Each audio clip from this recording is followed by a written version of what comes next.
What do I? Yeah. Oh, I want a new Porsche. I want $17 million. Oh, I want $18 million. Well, my life dream is to be able to help people in some sort of service-oriented business, but still make money and not have to swindle anybody.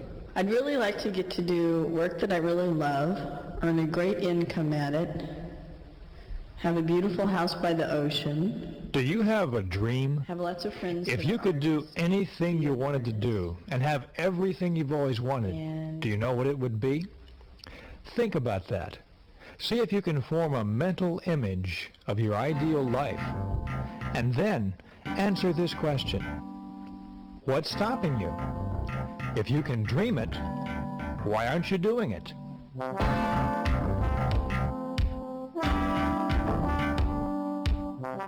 This is The Magic of Thinking Big, a plan for personal success by Dr. David Schwartz, one of America's foremost experts on motivation.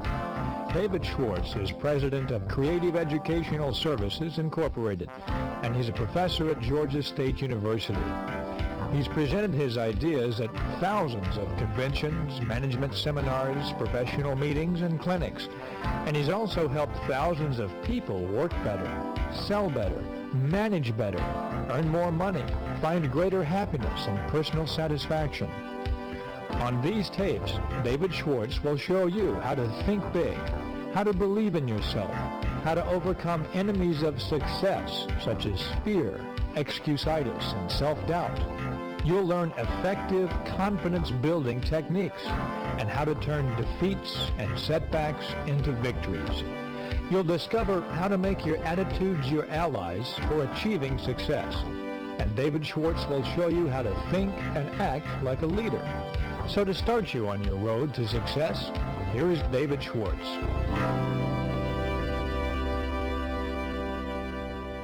Success means many wonderful, positive things. Success means personal prosperity, financial security, a better life for you and your family. Success means finding real happiness and real satisfaction from life. Success, for those with the courage to pursue it, is the goal of life. At the outset, keep in mind that the size of your success is limited only by the size of your thinking. If you think small, with small ideas and small ambitions, then your success in turn will be small. But if you think big and believe in yourself, then your success will also be big. And here's the good news. No matter who you are, or what you are, or where you are right now, you can start thinking big. You can travel the road to big success. In fact, that's what you're doing at this very moment. You are taking your first giant step toward learning and applying the magic of thinking big to your life.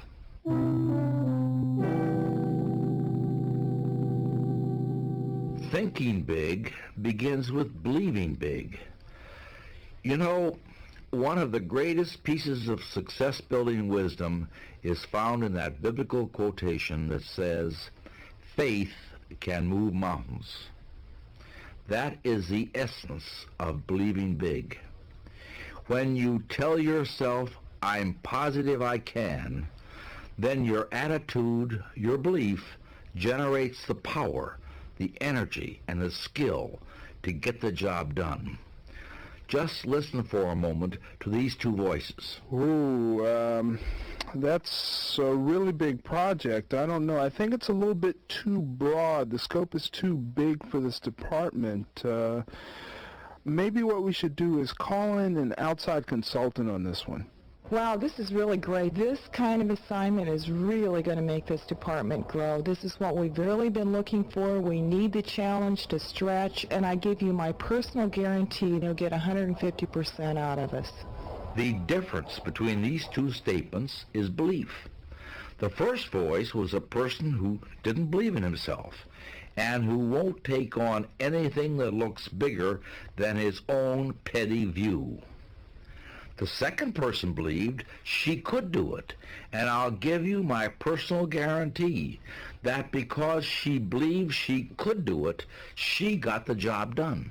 You see, belief is like a thermostat that regulates what we accomplish in life. Study the person that's just shuffling along down there in the mud of mediocrity. He believes that he's worth very little, and so he receives very little, and he accomplishes very little. His lack of belief in himself shows through in the way he walks, the way he talks, and the way he acts. Unless he can readjust his belief thermostat forward, his image of himself is going to continue to shrink. And since others see in us exactly what we see in ourselves, he will grow smaller in the estimation of the people around him as well. But now look at the person who is advancing forward. This person believes he's worth a great deal, and so he receives a great deal. He believes he can handle big, important, difficult assignments, and so he can, and so he does. In fact, everything the big thinker does, the way he handles himself with people, his thoughts, his viewpoints, all say, here is a professional. Here is an important person. Your mind is a thought factory. It's a factory that produces thousands of thoughts each day. There are two foremen in charge of your factory. One of them is named Mr. Triumph, and the other is named Mr. Defeat. Mr. Triumph is in charge of manufacturing positive thoughts. He specializes in producing reasons why you can do things, why you're qualified, why you will succeed. Mr. Defeat is in charge of negative thought production. He's your expert on developing reasons why you can't succeed, why you're weak or inadequate. To see how these two foremen work for you, try this. Say to yourself, it's a lousy day. This thought signals Mr. Defeat into action, and he immediately manufactures thoughts to prove that you're right. It's too hot, or it's too cold, or business looks bad today, sales will drop, you don't feel like dealing with customers, you have a headache, your wife or your husband was in a bad mood this morning. Mr. Defeat is amazingly efficient. In just a few minutes, he's done his job so well that you're completely convinced that this is a really bad day. But now tell yourself, this is a fine day. And this time, Mr. Triumph is signaled into action. And he tells you, yes, indeed, it's a wonderful day. The weather's refreshing. It's good to be alive. You can catch up on all that work today. It's a pleasure to be doing business on a day like this. And before you know it, it is a good day. Mr. Defeat will tell you why you can't land the Mortimer account. Mr. Triumph will tell you why you can. Mr. Defeat will tell you why you don't deserve the promotion and why you shouldn't even bother to try for it. Mr. Triumph will show you why no one else on earth is more qualified for that job than you are. Mr. Defeat will help you prepare a brilliant case against the guy you work with. He'll show you why he's impossible to be around and how he makes your life miserable. Mr. Triumph will show you his positive qualities and help you find ways to make your association with him succeed. The more you work with either of these foremen, the stronger they become, and the more space they take up in your mind. If you give Mr. Defeat more work, he'll take up more and more of the space, so that eventually your thought factory is producing nothing but negative thoughts. But if you give Mr. Triumph the work, then your thought factory will produce the thoughts that will propel you towards success. In fact, you can fire Mr. Defeat. You'll discover that you really don't need him at all. You can use Mr. Triumph 100% of the time and produce only positive, productive thoughts. The result of this kind of thought production is the most basic ingredient in personal success: self-belief. A few years ago, I heard a remarkable story from an executive who talked to me after I addressed a group of business people in Atlanta. He told me that he had a personal experience that tied in perfectly with my talk that evening, and he wanted to share it with me. So we went to a coffee shop and made ourselves comfortable, and this is what he told me. About 5 years ago, I was just plodding along. I had sort of an average job in an average place. I was living in St. Louis. I have a wife and 3 kids, and really wasn't very happy with my life. And something changed in me that I wanted to tell you about. It really directly related to what you were saying this evening. There was a job offer that came up in Atlanta for a little bit better money than I was getting at the time. And I thought, why not? I'll go down and check it out. And I went down there, and in my hotel room the night before, I started thinking, why am I knocking myself out for this little measly pay raise, coming to Atlanta, relocating everything, uprooting my wife and kids? And I started thinking about friends that I had that were doing a lot better than I was, people that had lived near me or people that I had known in my business, and they were doing much better than I was. And I thought, what's different about them? And I actually sat down and started making a list of characteristics that they had and characteristics that I had, and I couldn't come up with anything really that they had that I didn't have. They weren't better educated, they weren't smarter than I was, they didn't have any better connections, and then it finally hit me. The difference was self-belief. It was faith in myself, and I didn't have that. I had been convincing myself and preaching to myself that I didn't deserve it, that I wasn't any good, or that I was average. I had never let myself believe that I could really be a success. That was a revelation to me. It was hard to accept that at first, but once I realized that was what was holding me back, it was like this big weight lifted off. It was incredible. My whole life changed. It was really that remarkable. I stayed up till 3 o'clock in the morning going over this stuff. I went into the interview the next morning, 9 a.m. I wasn't the least bit tired. In fact, I was still jazzed. I was totally charged up. And I went in and I asked for half again as much money as I had planned to. And because I had self-belief and because I had confidence, they gave me the job. Since then, I'm one of the top guys in the firm, and I've really established myself as somebody who can bring in the business. And the firm reorganized 3 years ago. I got a huge bonus, a stock option, and a salary increase. Everything has just been going up and up since then. I realized that it was that discovery that night that I made, my discovery of my own self-worth and my belief in myself, that made the difference. Like everyone says, you can't sell a product if you don't believe in it. And it's the same with yourself. Now I believe in myself. That's a remarkable story, and it's not unique. Time and time again, people have proven they can change their lives. They can increase their earning power, improve their self-esteem, change their self-image, sell themselves better, live better, be happier, and achieve greater success. And it all starts with self-belief. There are examples of the power of belief all around you. Today we fly on jet airliners because back at the turn of the century, 2 bicycle mechanics, Orville and Wilbur Wright, believed in themselves and their ideas. Astronauts landed on the moon in 1969, one of the greatest achievements in the history of mankind, because of the skill and determination of thousands of dedicated people. And those people were all inspired by the words and leadership of one man, John F. Kennedy, who had the power of self-belief.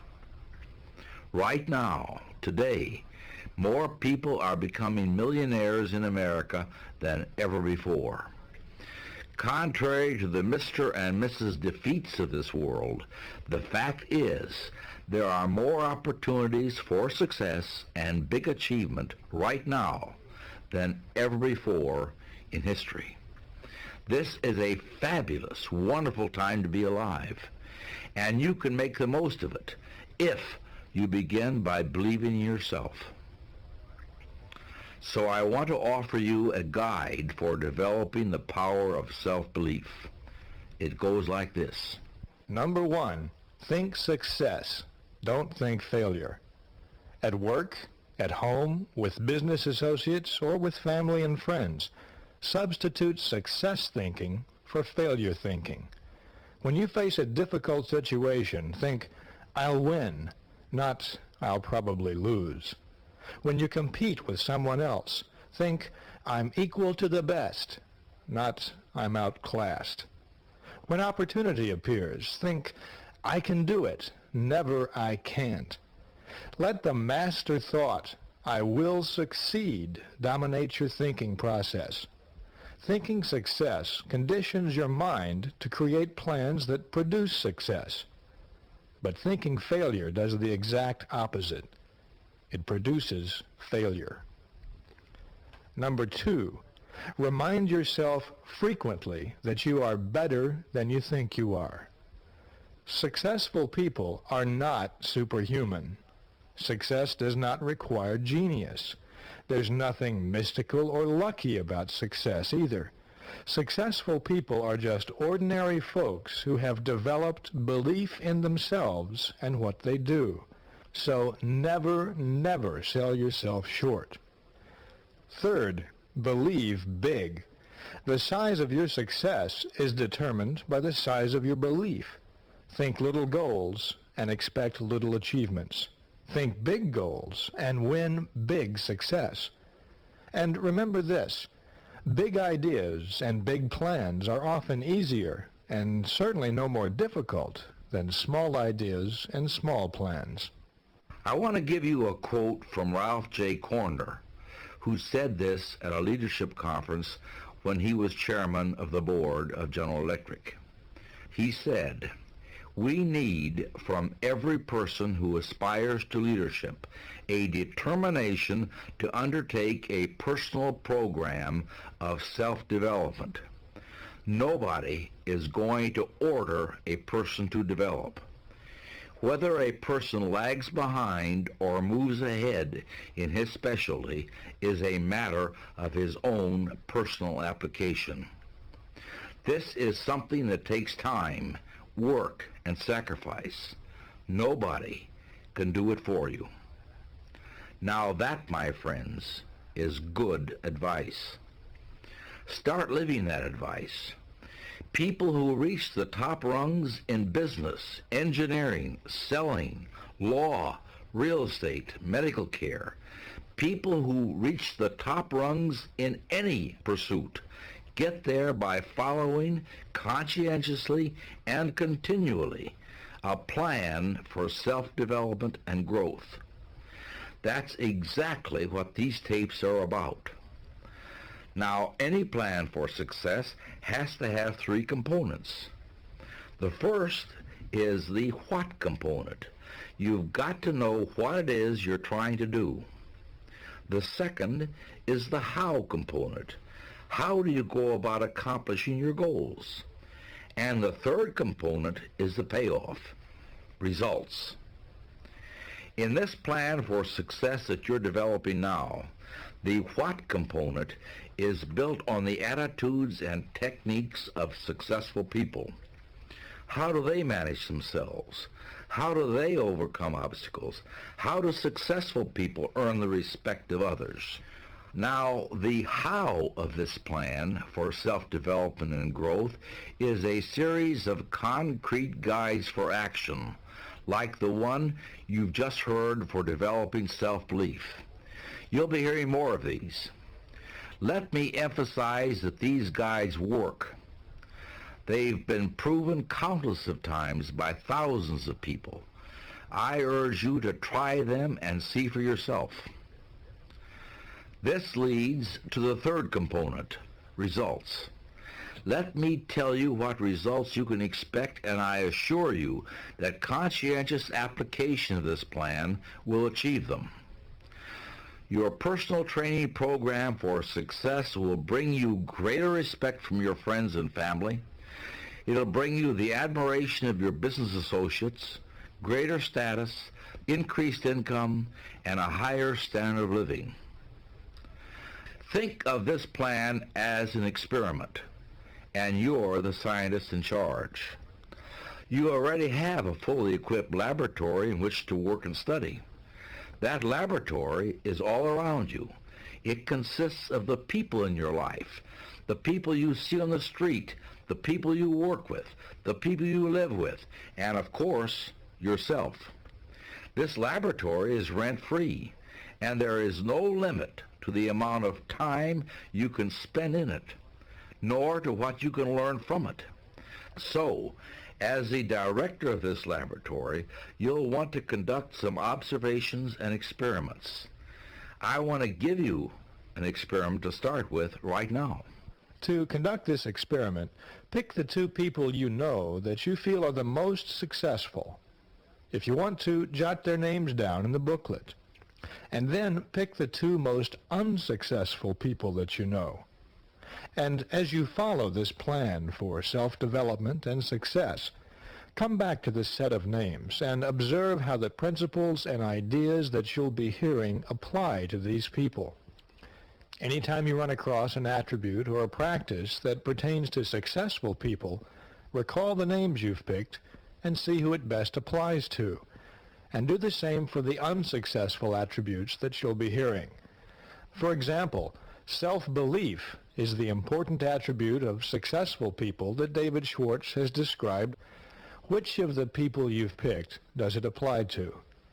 If your experiment bears out the results of others who've conducted it, you'll notice that successful people adhere to the techniques and methods of positive big thinking, while unsuccessful people display the attributes of self-defeat and mediocrity.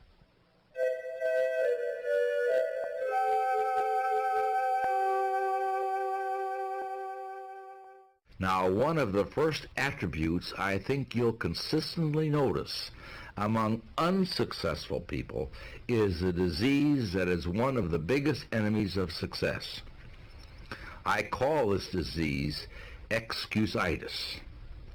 Here's what excusitis sounds like. I don't know if I can do this job. I mean, this is really out of my league. I'm not a genius, you know. Well, I'd like to take on more of the work that would really be important to me, but I really don't see where I have the time to do it.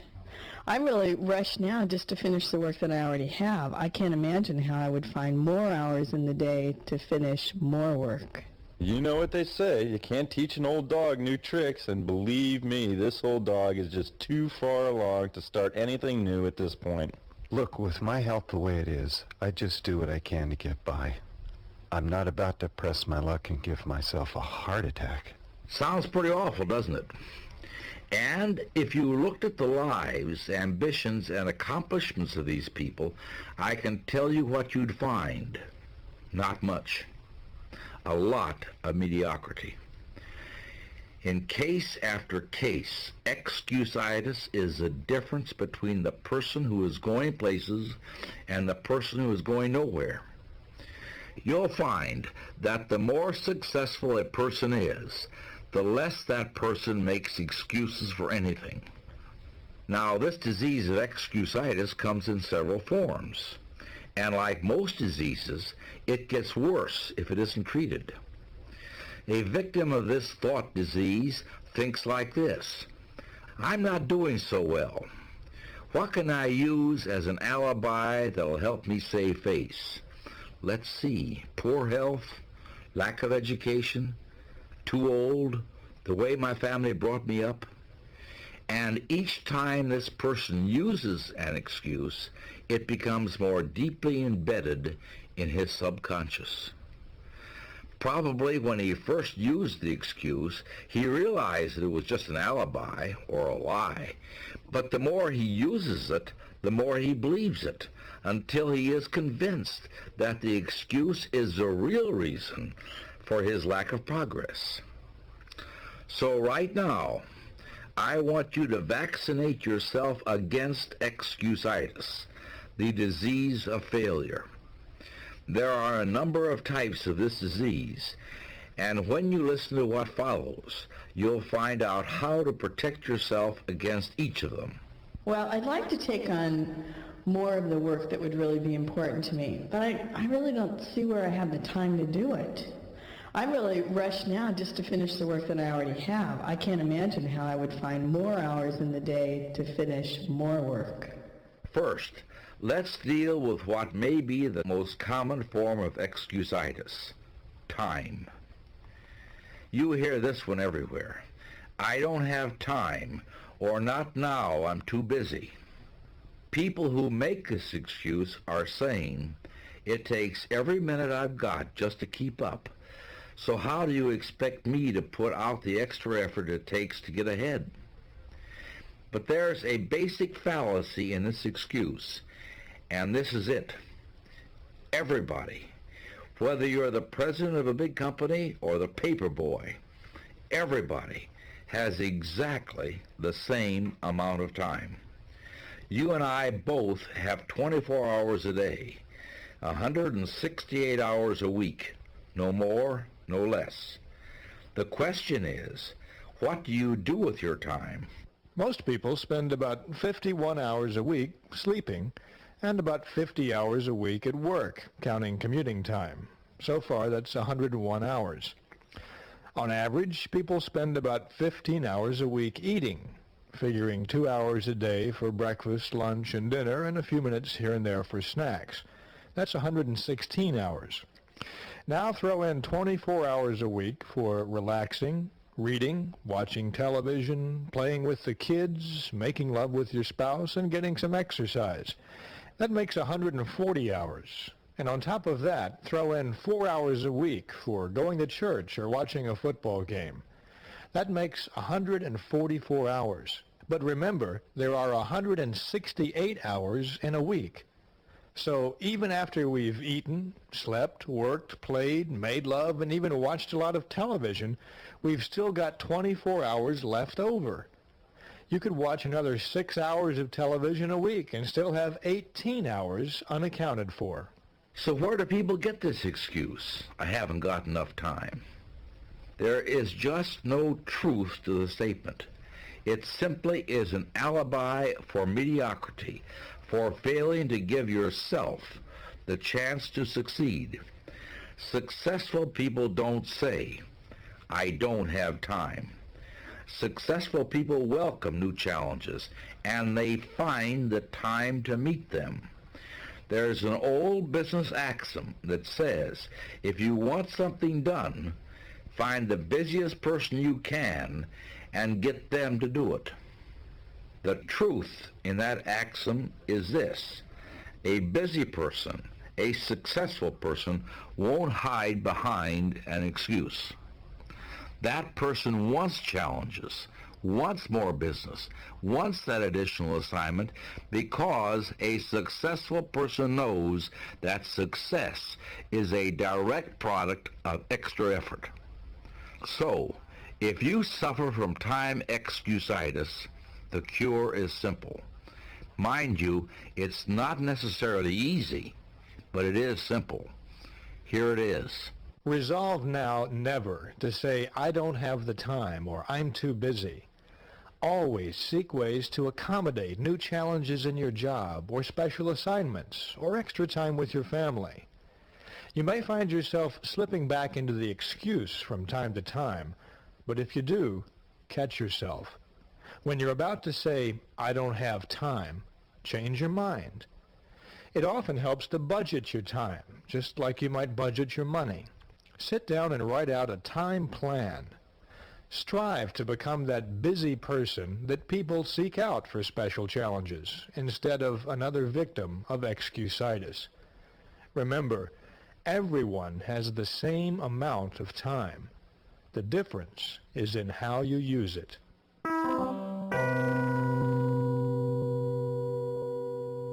Look, with my health the way it is, I just do what I can to get by. I'm not about to press my luck and give myself a heart attack. Another prominent form of excusitis is health. This ranges all the way from the chronic, I don't feel good, to the more specific, I've got such and such wrong with me. So-called bad health in 1,000 different forms is used as an excuse for failing to do what a person wants to do, failing to accept greater responsibilities, failing to make more money, failing to achieve success. Millions and millions of people suffer from health problems. But is this really a legitimate excuse in most cases? Consider for a moment the other side of the coin. The people who become fabulously successful in spite of health problems and who didn't use health as an excuse.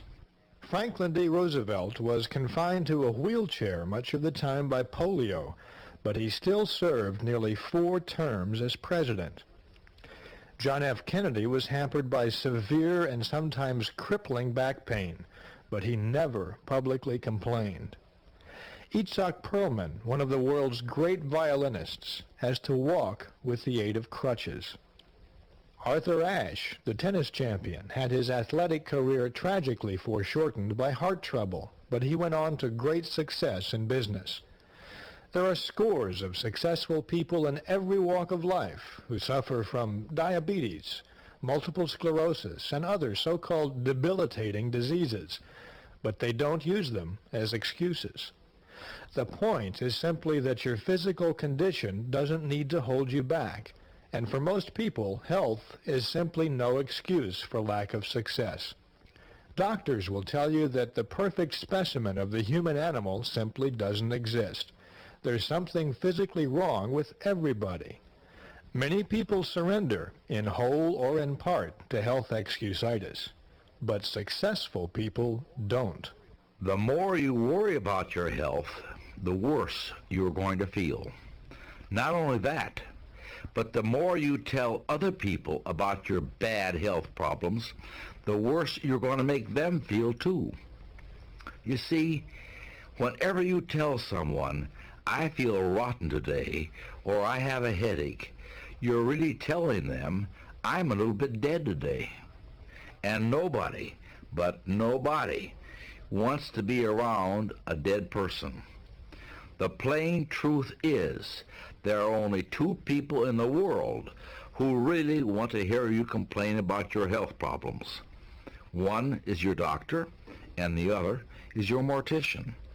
Nobody else cares. Nobody else wants to hear about your bad health. Now look at the other side. When you tell someone, I feel great, look what happens.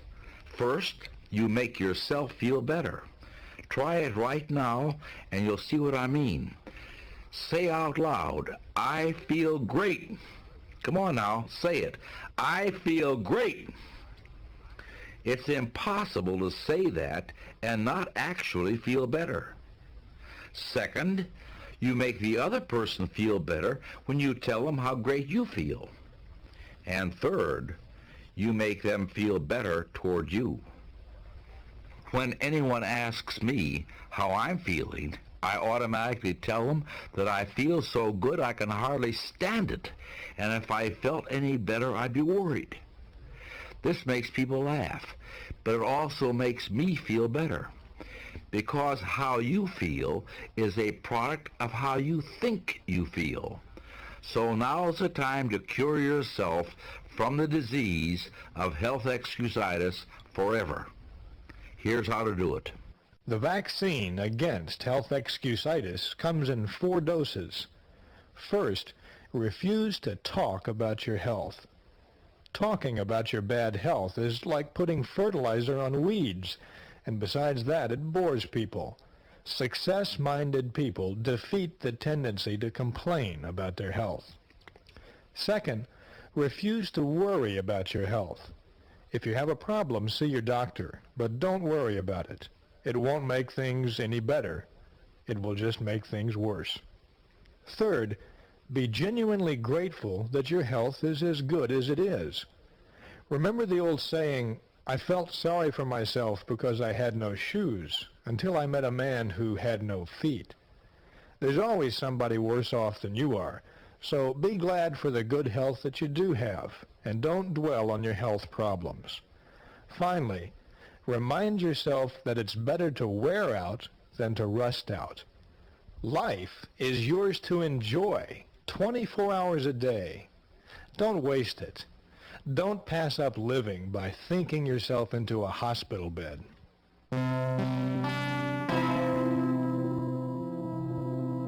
You know what they say, you can't teach an old dog new tricks, and believe me, this old dog is just too far along to start anything new at this point. Age excusitis is the failure disease of never being the right age to succeed. It comes in two forms. I'm too old or I'm too young. How many times have you heard someone say, I'm too old to start a new career now, or I'm too young for all that responsibility? In fact, how often have you heard yourself say it? This excuse has closed the door of real opportunity to thousands of people. They think their age is somehow wrong, so they don't even bother to try. And, unfortunately, we live in a society that seems all too ready to reinforce those stereotypes. On any night, on TV, you can see old people put out to pasture and young people biting off more than they can chew. The statistics we read in the paper continually tell us how hard it is to find a job when you're 60 or when you're 19. But the fact is, for every statistic and every dramatization of these so-called problem ages, you can find real-life exceptions to the rules. Ronald Reagan was elected president just prior to his 70th birthday. Harlan Sanders was collecting Social Security checks when he started Kentucky Fried Chicken. Satchel Paige was playing professional baseball well into his 50s, but he didn't talk about his age. On the other end of the age spectrum, Apple Computer was started by two young men in their 20s, and the founder of Federal Express thought up the idea for his express mail service when he was in college. So age is no barrier. It is just an excuse. If you think you're too old to change or too young to accept the challenge, here's a cure. Look at your present age positively. Think, I'm still young, instead of, I'm too old. Remember, you're capable of handling any responsibility you believe you can handle. Second, keep this computation in mind. Most people can expect about 50 years of productive working life, from about age 20 to about age 70. If you're 30, you've still got 80% of that productive life ahead of you. If you're 40, you've still got a big 60% of your working life to go. If you're 50, you've still got 40%, at least 20 years of productivity, and that's plenty of time to succeed. Finally, invest your future time in doing what you really want to do. It's only too late when you let your mind become negative and tell you it's too late. Stop thinking, I should have started years ago, because that's failure thinking. Instead, think, I'm going to start now. My best years are ahead of me. That's the way successful people think. I don't know if I can do this job. I mean, this is really out of my league. I'm not a genius, you know. I think the most insidious of all the excuse diseases is intelligence excusitis. It's the feeling that I'm not quite smart enough, or other people know something I don't. Unlike the other maladies we've discussed, people tend to suffer this one in silence. Nobody wants to talk about how dumb they feel, but they feel it deep down inside, and it blocks their road to success. Most of us, you see, make two basic errors with respect to intelligence. One, we vastly underestimate our own brain power, and two, we vastly overestimate the intelligence of other people. Because of these two mistakes, we sell ourselves short, and we fail to take advantage of many opportunities. Some years ago, Dr. Edward Teller, the famous physicist who's called the father of the atomic bomb, was asked what a young person needed to know to become a successful scientist. Teller said, I quote, "A child does not need a lightning-fast mind to be a scientist, nor does he need a miraculous memory, nor is it necessary that he gets very high grades in school. The only point that counts is that the child have a high degree of interest in science." Interest and enthusiasm are the critical factors, not intelligence. Another way of putting it is simply to say it's not how much intelligence you have that counts, it's how you use the intelligence you have. Let me give you another example. I was at a college class reunion a while back, and I met a fellow I hadn't seen for about 25 years. His name was Chuck. He was one of the brightest people I've ever met, and he graduated with honors. The last time I talked to him, he had a goal of someday owning his own business. So when I saw him at the reunion, I asked him, "How's your business going?" Well, David, to tell you the truth, I never really went into business for myself. You know what I did? I used my college education to become an expert in why my business ideas wouldn't work out. Yeah, I learned all the pitfalls of businesses, all the reasons why you might fail. And, you have to be sure you have plenty of capital. The business cycle is right. You have to make sure there's enough demand for your product. The local industry is stabilized. There's 1,001 things to check out. So here I am today. I'm still auditing freight shipments and just plodding along, working for somebody else, and it's not really doing me a lot of good. And I see friends of mine from high school who went out right after high school, and they're doing successful business straight from high school. There's got to be a reason for that. Do you see Chuck's dilemma? The thinking that guided his intelligence was far more significant than the amount of intelligence he has. If you study the world around you, you'll find a lot of highly successful people with very average IQs. And you'll also find a lot of failures who are brilliant. The difference is one of attitude. What are these people using their brain power for? To defeat themselves or to find ways to succeed? There's one more point I want to make before we summarize the cures for this disease of intelligence excusitis. Another common mistake that people make with regard to intelligence is to equate piles of facts with useful brain power. But it's far more important to use those brain cells for thinking and analyzing than it is for memorizing. Someone once asked Albert Einstein, "How many feet are there in a mile?" Einstein replied, "I don't know. Why should I fill my head with facts that I can find in 2 minutes in any reference book?" Einstein, as usual, was right. You can always find facts. You can't always find good, positive thinking. That you've got to learn for yourself. So here's a cure for intelligence excusitis. First, never underestimate your own intelligence, and never overestimate the intelligence of others. Don't sell yourself short. Concentrate on your assets. Discover your superior talents. Remember, it's not the amount of intelligence you have that counts. It's how you use what you've got.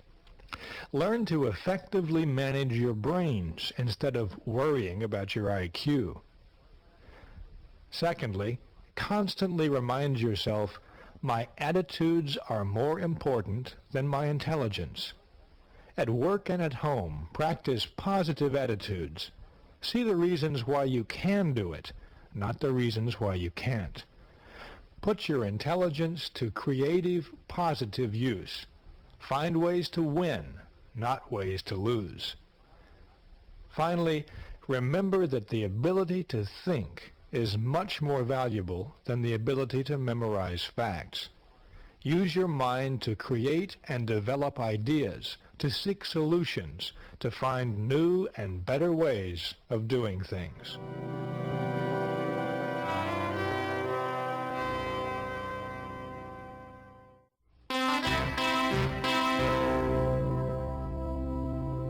So far, we've talked about belief as a basic ingredient of success, and we've talked about excusitis as a major cause of failure. Now I want to state for you the most important single concept in your plan for personal success. Where success is concerned, people are not measured in inches or pounds or college degrees or family background. They are measured by the size of their thinking. How big we think determines the size of our accomplishments. So what we are going to do now is to enlarge your thinking. The first step in this process is to clear away some of the obstacles to thinking big. One of the first ones is self-deprecation. That is, the tendency to run ourselves down or sell ourselves short. This is a very common failure, and many people condemn themselves to a life of mediocrity by refusing to believe in their own abilities and their own self-worth. But I can prove to you right now, by way of another experiment in your people laboratory, that you are many times more accomplished, smarter, and better than you think you are. Here's the experiment. First, think of your 3 major assets. These can be anything that you know that you're good at. You may be well organized, or a good listener, or perhaps you're good at creative solutions to everyday problems. Whatever these are, think of 3 positive attributes that you give yourself credit for. Now, considering each asset in turn, one at a time, think of at least 2 people that you know who you consider more successful than yourself, but who you feel do not have that particular asset to the degree that you do. For example, maybe your coworker got a promotion last month, but you didn't. But if you think about it, you're a better problem solver than that person is. Do this process for each of the 3 assets you've chosen. And once you've done that, consider this conclusion. You've just identified at least 6 people who are now more successful than you, and in at least one area, you're better than all of them. So the next time you're selling yourself short, recall this experiment and enlarge your thinking.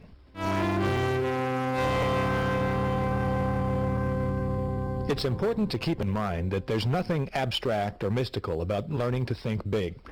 It's a very concrete, practical process, and there are specific things you can do to develop the skill. For example, consider the way you speak. Now, words are the raw materials of thought. When you hear words or read words, your mind automatically converts them into images. And when you're doing the speaking or the writing, you're acting as a kind of projector, in effect showing movies in the minds of others. The pictures that you create will determine the reactions to what you're saying. For example, let's suppose you're in a group of people at work, and the supervisor comes before your group and says, "Well, I'm sorry to say that this project has failed." Now, what's your group going to see from these words? What kind of images will you get? You'll see images of disappointment and defeat, inspired by that word, failed.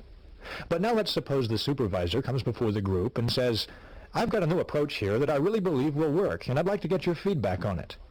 Now, this is a response that will easily fit the same situation, but the supervisor has not created any negative images. Instead, he's created positive ones. The group feels encouraged. They're ready to try again. By the same token, if the supervisor says, "We've got a problem," then the task ahead looks formidable, maybe even insurmountable. But if instead he says, "We face a challenge," then your mind images are likely to be positive. You've got something to look forward to, something to really sink your teeth into. The point is simply this. Big thinkers are specialists in creating positive, forward-looking, optimistic pictures in their own minds and in the minds of others. To think big, we have to use words and phrases that produce big, positive mental images. So here are some examples of phrases that create negative, small mental images, followed by phrases that create big, positive ones. Listen to each of these, and ask yourself in each case, what mind pictures do I see? I've tried, but this product just won't sell. The fact is, people don't want it. So far, I haven't been able to move this product, but I know it's good, and I'm going to find the formula that'll put it across. I was in that business once, but it failed. Never again. I went broke the first time, but I learned a lot from it. Now I'm ready to give it another shot. Well, let's face it. This was over.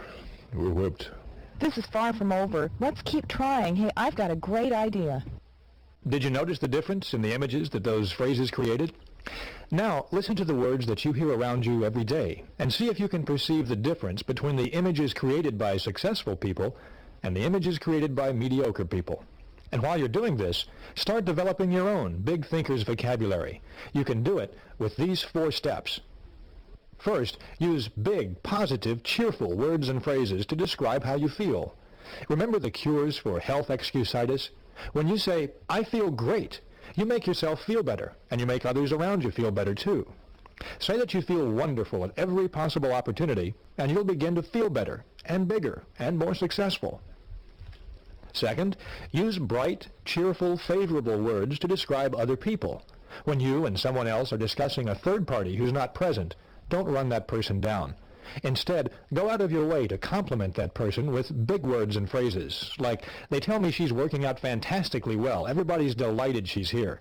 Sooner or later, negative words will get back to the person in question, and that will only serve to cut you down. Next, use positive language to encourage others. Compliment people personally at every opportunity. Everyone craves praise. Have a special good word for your wife or husband every day. Notice and compliment the people who work with you and for you. Praise, sincerely administered, is a success tool. It's one we'll discuss more later. Learn to use this tool again and again. Finally, use positive words to outline plans to others. Go back to our list of negative and positive phrases from a few minutes ago. Make the positive images part of your vocabulary and weed out the negative ones. When people hear you say, "Here's some good news, we've got a genuine opportunity," then you'll get cooperation, enthusiasm, and success in return.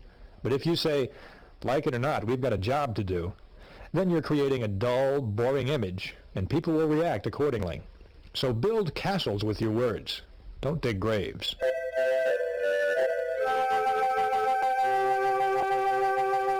You create images in the minds of others with words. Now, I want to show you another kind of image creating that's a vital part of thinking big. Learn this skill well. Make it one of your primary success tools. The skill is simply this. Learn to see what can be, not just what is. Big thinkers, all big thinkers, train themselves to see the potential in people and things and ideas, not just what exists right now. I have a friend who is a highly successful realtor. He specializes in rural property, and I'd like to take you on a brief outing with him to hear what he has to say about seeing the potential in things. This is about 450 acres, kind of hilly as you can see. Scruffy undergrowth, a little skimpy secondary growth trees, not exactly farm beautiful, is it? You know, most of the rural property around here is pretty run down like this. But I think I'm successful because I developed my entire sales plan around what this place can be. Now let me show you what I've done with this farm. I've spent 2 days just studying it and trying to imagine what it could be. Here we have 85 acres of bottomland, we got 115 acres of woods, about 200 acres of pasture, and we're 45 minutes from town, about a stone's throw from the freeway, and 35 miles from the airport. Well, I've asked myself, what's this farm good for? Well, here's one possibility. Here, this This is a plan for a horse riding stable. I've got it all typed up here, you see. As you can see, we've got all the right ingredients. A rapidly growing city nearby. You can hear the construction from here. Lots of new families moving in. I mean, it's built and designed for families around here. Here's a report that states that the outdoor activities are the fastest growing recreational form that there is right now. You've got good pasture and some nice hills, and they're not too steep, right? You can support lots of horses right here. Grow your own barley, your own wheat and grain. That way, all of the revenue produced in this property stays right here for the profit of the buyer. With a minimal amount of landscaping, you could put in some trails, run them over the hills, down to the river. I mean, can't you see people riding their horses over the top of that hill, back up through the gorge? You see, this way, when I talk to prospects, I don't have to convince them that this place is a good buy just as it is. I can help them actually see it turned into a money-making venture. That has added bonuses, too. I can sell more farms and sell them faster this way. And on top of that, I can sell them usually for more money than my competitors. Because they're not just buying a farm. They're buying a farm and an idea. Once again, the moral to this true story is this: look at things not as they are, but as they can be. Visualization, you see, adds value to everything. A big thinker always visualizes what can be done in the future and doesn't limit himself to the present. And always remember, this principle doesn't just apply to things. It applies to people as well. If you can see the potential in a customer who comes into your store and spends, say, $5, then you create the possibility that the customer will come back again and next time spend $500. If you drive through Skid Row and see just a bunch of broken down stumblebums and winos, then you're not thinking big. There are a few devoted individuals who can see in those Skid Row residents a lot of human potential. And because they can see this potential, those few people are able to help a lot of those unfortunate people get back on their feet. The best teachers are the ones who see Jimmy not as a little troublemaker who talks too much, but as an energetic, bright kid who needs a special challenge to get motivated. This teacher isn't seeing Jimmy as he is, but as Jimmy can be.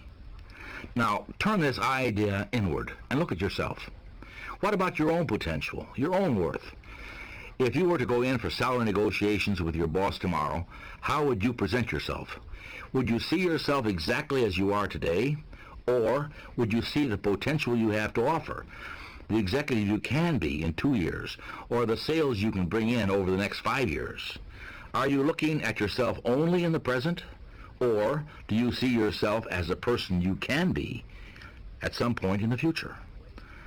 The way to develop the power to see what can be, not just what is to practice adding value to things, people, and ideas. Now, here are some exercises that will help you do this. First, practice adding value to things. Remember the real estate salesman and ask yourself, what can I do to add value to this room, or this house, or this business? Look for ideas to make things worth more. Anything, whether it's a vacant lot or a new house or a business, has value in proportion to the ideas for using it. And practice adding value to people. As you move higher and higher in the world of success, more and more of your job will become people development. So ask, what can I do to add value to my subordinates? How can I help them be more effective? Remember, to bring out the best in a person, you must first visualize their best. And finally, practice adding value to yourself. Conduct a daily interview with yourself and ask, what can I do to make myself more valuable today? Visualize yourself not as you are, but as you can be. Then, specific ways for attaining your potential value will begin to suggest themselves. There is no such thing as a perfectly smooth, trouble-free road to success. You can be sure there are plenty of bumps on everyone's path to fulfillment. Nothing worthwhile comes easily. But there is something that you can do that will help to at least smooth out some of these minor bumps, and I can sum it up for you in one short sentence. Don't concern yourself with trivia. Now that sounds simple, but the fact is that it's often much easier to get caught up in trivia than to avoid it. simply because of our habits. For example, ask yourself this question. Why do people quarrel? At least 90% of our quarrels are over trivial concerns. Somebody's late, or somebody forgot to buy something at the store, or somebody bought the wrong brand. Now, to become a big thinker, you need to eliminate as many of these bumps and potholes from your personal road to success as you can. So the next time a trivial matter comes up, ask yourself, is this really important? Does it really matter which route I take to the airport? Does it really matter if someone forgets to put the cap on the toothpaste? Is it really important that your spouse invited someone to the party you don't like or squandered a little bit too much money? When you fix your mental gaze on the big picture and remember the goal that you're working toward, success, fulfillment, and happiness, you'll find that many of these potential quarrels simply aren't important enough to warrant an argument. Just asking that question, is it really important, works wonders at the office too.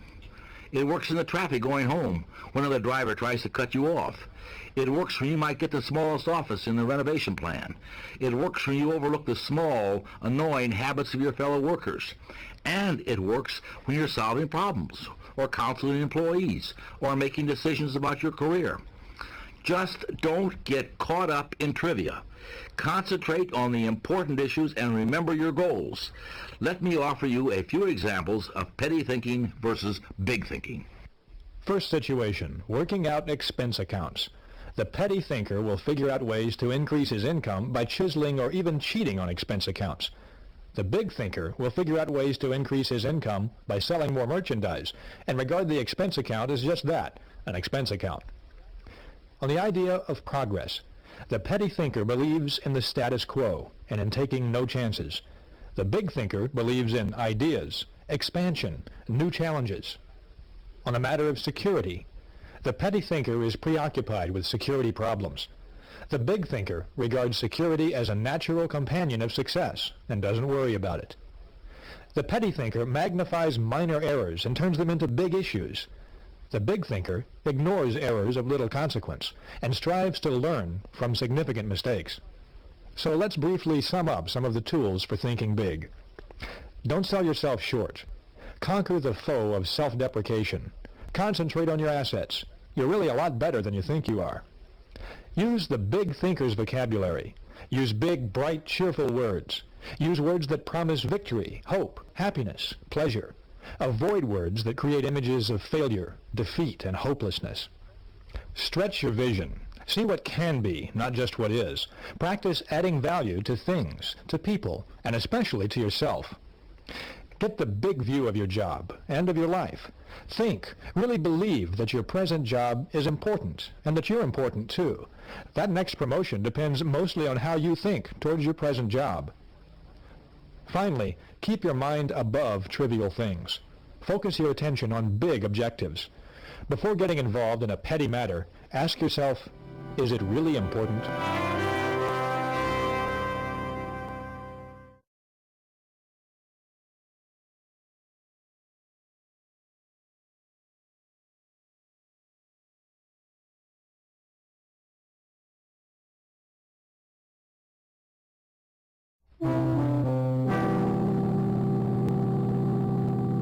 You've heard me use the word creative several times so far. I've made the point that thinking creatively is an important part of thinking big. But a lot of people are intimidated by that word creative. But they shouldn't be. Let me clear up a common fallacy about the meaning of creative thinking. Certain fields such as art and architecture and music and writing and science and a few others have been labeled creative. Now certainly, those fields do involve a lot of creativity, but creative thinking is not reserved for a few special occupations or a few special people. Well, then what is creative thinking? Let me give you some examples. When a low-income family devises a plan to send their children to college, believe me, that's creative thinking. When a neighborhood group turns the neighborhood's most undesirable lot into a beauty spot, that's creative thinking. When a minister develops a plan that doubles his Sunday attendance, he's simply applying creative thinking. figuring out ways to simplify record keeping, coming up with a new use for a computer program, selling the impossible customer, keeping the kids occupied constructively. These are all examples of practical, everyday creative thinking. And they're just as creative as the architect's new bridge or the composer's new symphony. Creative thinking is simply finding new, better, improved ways of doing things. The rewards of all types of success, success at home, success at work, success in the community, all hinge on finding ways to do things better. Now, let's see what we can do to develop and strengthen our creative thinking ability. The first step is to simply believe it can be done. Here again is that basic truth. To do anything, you must first believe in it. Believing something can be done sets the mind in motion to find ways to do it. To illustrate this, David Schwartz often asks groups in motivation and training sessions this question: do you feel that it's possible to eliminate jails in the next 25 years? Think about this question for a moment. Now, what's your reaction to the question? Did your mind begin searching for ways to accomplish the challenge that the question raises, to eliminate jails in 25 years? Or did you give it a few moments' consideration and simply reject the possibility? If you're like most people, you probably did the latter, rejected the proposition altogether, and decided, no, it's simply not possible to eliminate jails in 25 years. In fact, most people immediately think of all the reasons we have to have jails: keeping the populace safe from criminals, keeping order on our streets, the fact that some criminals are incorrigible, and so forth. But the question is asked to make a point. For just a few moments, forget the reasons that we have to have jails, and just assume that we can eliminate jails in 25 years. Make the assumption. If this could be done, how would you propose we begin? What kinds of things could be done as alternatives? Pause for a moment and give that some thought. Did you have any ideas? If you did, you're not alone. David Schwartz has a list of 78 specific ideas that people have come up with in his seminars to begin the process of eliminating jails. Things like establishing youth centers to cut down on crime, conducting research to spot potential criminals before they commit a crime, working to eliminate poverty, educating law enforcement personnel in positive methods of reform. Now, the point of this, again, is not really to eliminate jails. The point is to illustrate that when you believe something is impossible, your mind goes to work for you to prove why it's impossible. But when you really believe that something can be done, your mind goes to work and helps you find ways to do it. Believing something can be done paves the way for creative solutions. Believing something can't be done is pure destructive thinking. This applies to all situations, little and big. Political leaders who don't genuinely believe that permanent world peace can be attained will fail in their pursuit of peace, because their minds will be closed to creative ways to bring about peace. Likewise, the salesman who doesn't believe that that prospect can be sold won't sell that prospect. But, and this is the important part, you can find solutions to business and personal problems if you believe you can. You can find a way to buy a new, larger home if you believe you can. Belief releases your creative power. Disbelief puts the brakes on. Belief is basic to creative thinking. Now, here are two suggestions that are guaranteed to help you develop your ability to think creatively. First, eliminate the word impossible from your thinking and speaking vocabularies. Impossible is a failure word. The thought, it's impossible, sets off a chain reaction of other thoughts to prove it's impossible. Second, conduct this experiment. Think of something special you've been wanting to do, but felt you couldn't. Buying a new television, or taking a trip to Europe, or taking a dancing class, or whatever. Now, make a list of the reasons why you can do it. Many of us defeat our desires simply because we concentrate on why we can't achieve them. But for successful people, the only thing worthy of mental attention is why they can. So find the reasons you can do the special things that you want to do, and then put those reasons to work to accomplish them. Dr. Wernher von Braun, the scientist who was so instrumental in our manned space flight program, once said something very significant. He said, "Man belongs where man wants to go." Now, that's the kind of attitude that gets things accomplished, that gives rise to positive, creative thoughts. That's the exact opposite of the kind of thinking that holds so many people back. I call that kind of thinking traditional thinking. You see, traditional thinking is the enemy of creative thinking. The traditional thinker's mind is paralyzed. The traditional thinker says, it's been this way for 100 years, so it must be good, and it's got to stay this way. Why should we change? Well, I'll tell you why change is worth risking. Change is what brings about progress, personal progress, work progress, world progress. If you want success, the only way you're going to get success is through change. Taking some risk, thinking of new, different, creative approaches to your work, your life. Average people always have resented progress. And in passing, let me define average for you. Average should be defined as the worst of the best and the best of the worst. Average people raised their voices in objection when the first automobiles appeared, on the grounds, they said, that it was natural for us to walk and ride horses. Average people protested when the airplane appeared because people somehow had no right or business flying. Around the turn of the century, a sales executive came up with what he called the scientific principle of sales management. Oh, it received a lot of attention in those days. It even found its way into some textbooks. That principle stated that there is only one best way to sell a product, and the salesperson's job is to find that way and never deviate from it. Well, the truth is that there is no one best way to do anything. There's no one best way to mow a lawn, decorate an apartment, or run a business, or sell a product. There are as many best ways as there are creative minds. Nothing grows in ice. If we let traditional thinking freeze our minds, new ideas can't grow. So, here are some specific ways to fight traditional thinking. Become receptive to new ideas. Welcome new ideas. Destroy those thought repellents, won't work, can't be done, it's useless, or it's stupid. Become an experimental person. Break up your fixed routines. Expose yourself to new restaurants, new books, new theaters, or new friends. Take a different route to work some days, and take a different vacation this year. Do something new and different this weekend. If you work in distribution, develop an interest in production, accounting, finance, and the other elements of business. This gives you greater breadth and prepares you for larger responsibilities. Be progressive, not regressive. Don't say, that's the way we did it where I used to work, so we ought to do it that way here. But say instead, how can we do this better than we did where I used to work? Use forward progressive thinking in every facet of your life. Get up an hour earlier and do some daily planning. Or think of some other way to vary your daily routine. Remember, traditional thinking is personal enemy number one of your creative success program.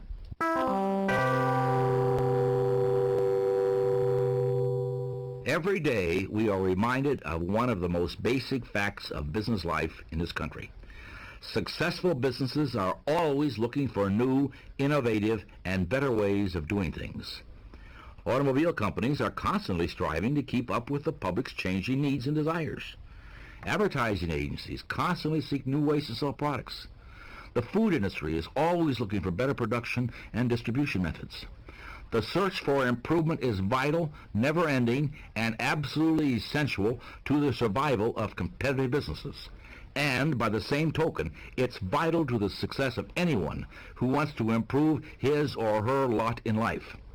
Absolute perfection in any human endeavor is, of course, unattainable. This means that there is endless room for improvement. Successful people, like successful businesses, are always searching for a better way. You can do this too. As an important part of your personal program for success, each day, before you begin work, devote 10 minutes to thinking, how can I do a better job today?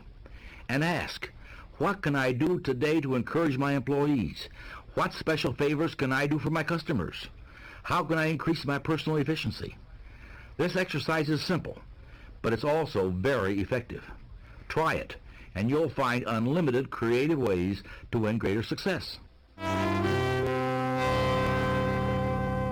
A few months ago, one of the executives in our department left on very short notice, which, needless to say, really put our department on the spot as there was no one to replace him.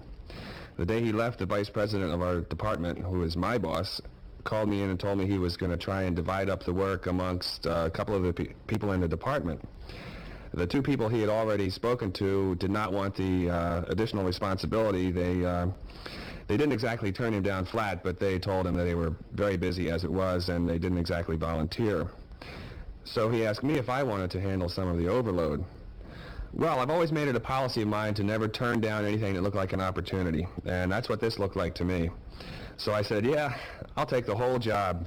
He looked pretty surprised, but I think he was pleasantly surprised.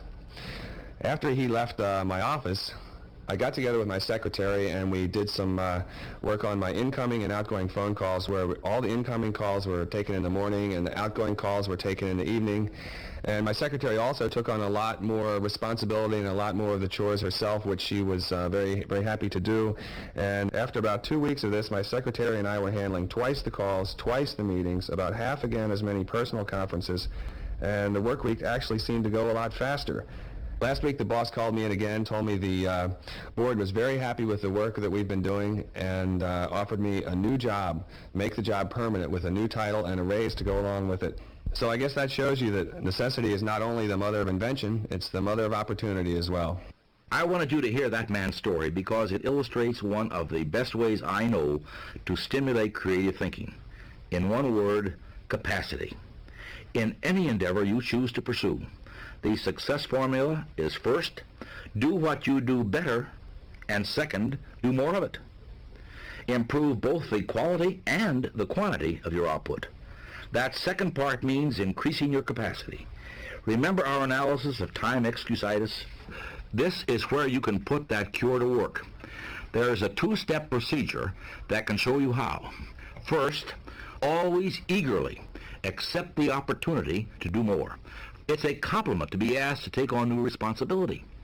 Accepting greater responsibility on the job makes you stand out. It shows you're more valuable. Now the second step is this. Concentrate on how can I do more. Ask that question, and creative answers are certain to come. Now, some of these answers may be better planning and organization of your present work, or taking intelligent shortcuts in your routine activities, or possibly dropping some non-essential activities altogether. But again, the solutions for doing more will appear when you ask the question, how can I do more? Earlier, I cited an old business axiom. If you want something done, give it to a busy person. I personally refuse to work on any project with someone who has plenty of time. The lesson I've learned from painful experience over the years is that the person with plenty of time generally wants to keep it that way. He's more interested in avoiding responsibility than he is in increasing his output. All successful, competent people are busy. All the successful businesses I know are busy. These businesses constantly ask themselves, how can they increase their output? Now, why not ask yourself the same question? How can you increase your output?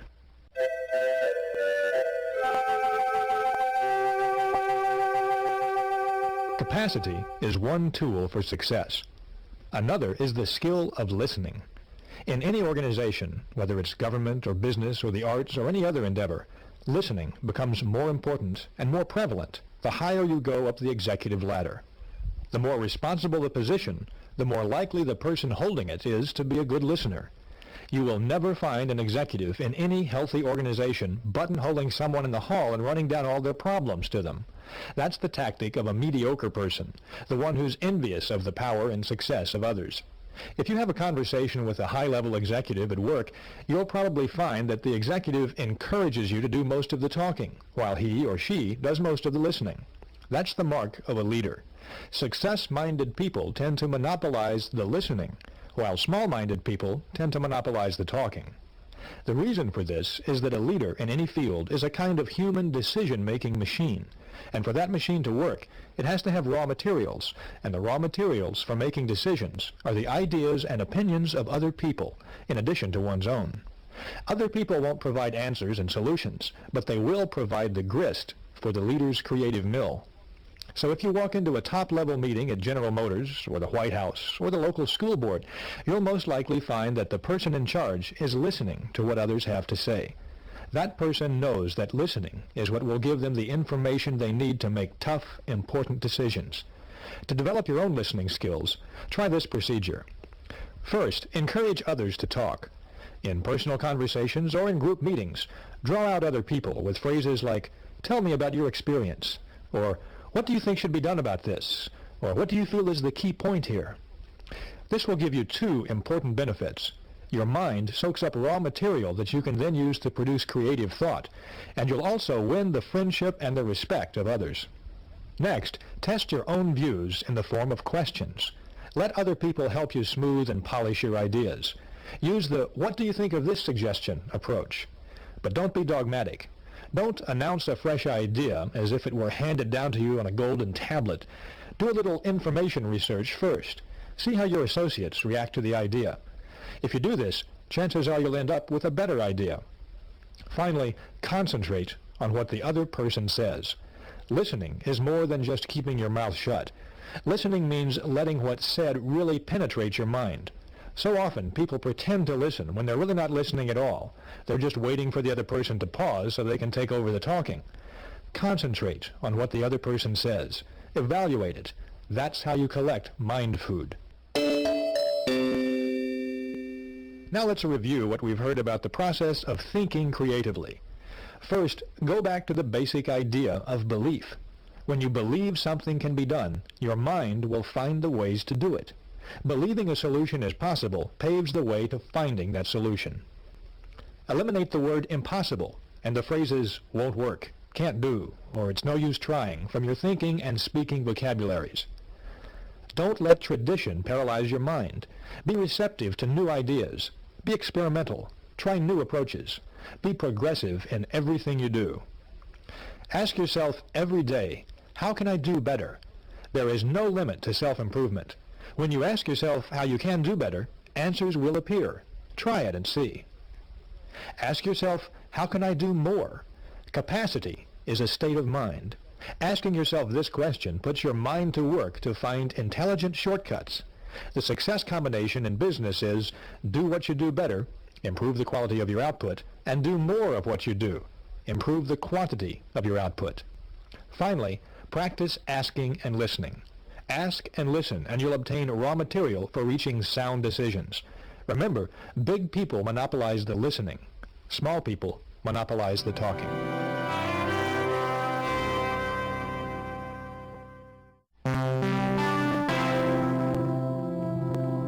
Thinking big, believing big, conquering the failure disease, excusitis, and learning to think creatively. These are the success skills that David Schwartz has covered so far in this plan for personal success. To get these skills working for you, to really make them operative in your daily life, takes an additional important ingredient: confidence. Confidence means convincing yourself that your belief in your own value and your own ideas is real, and it won't waver in the face of adversity.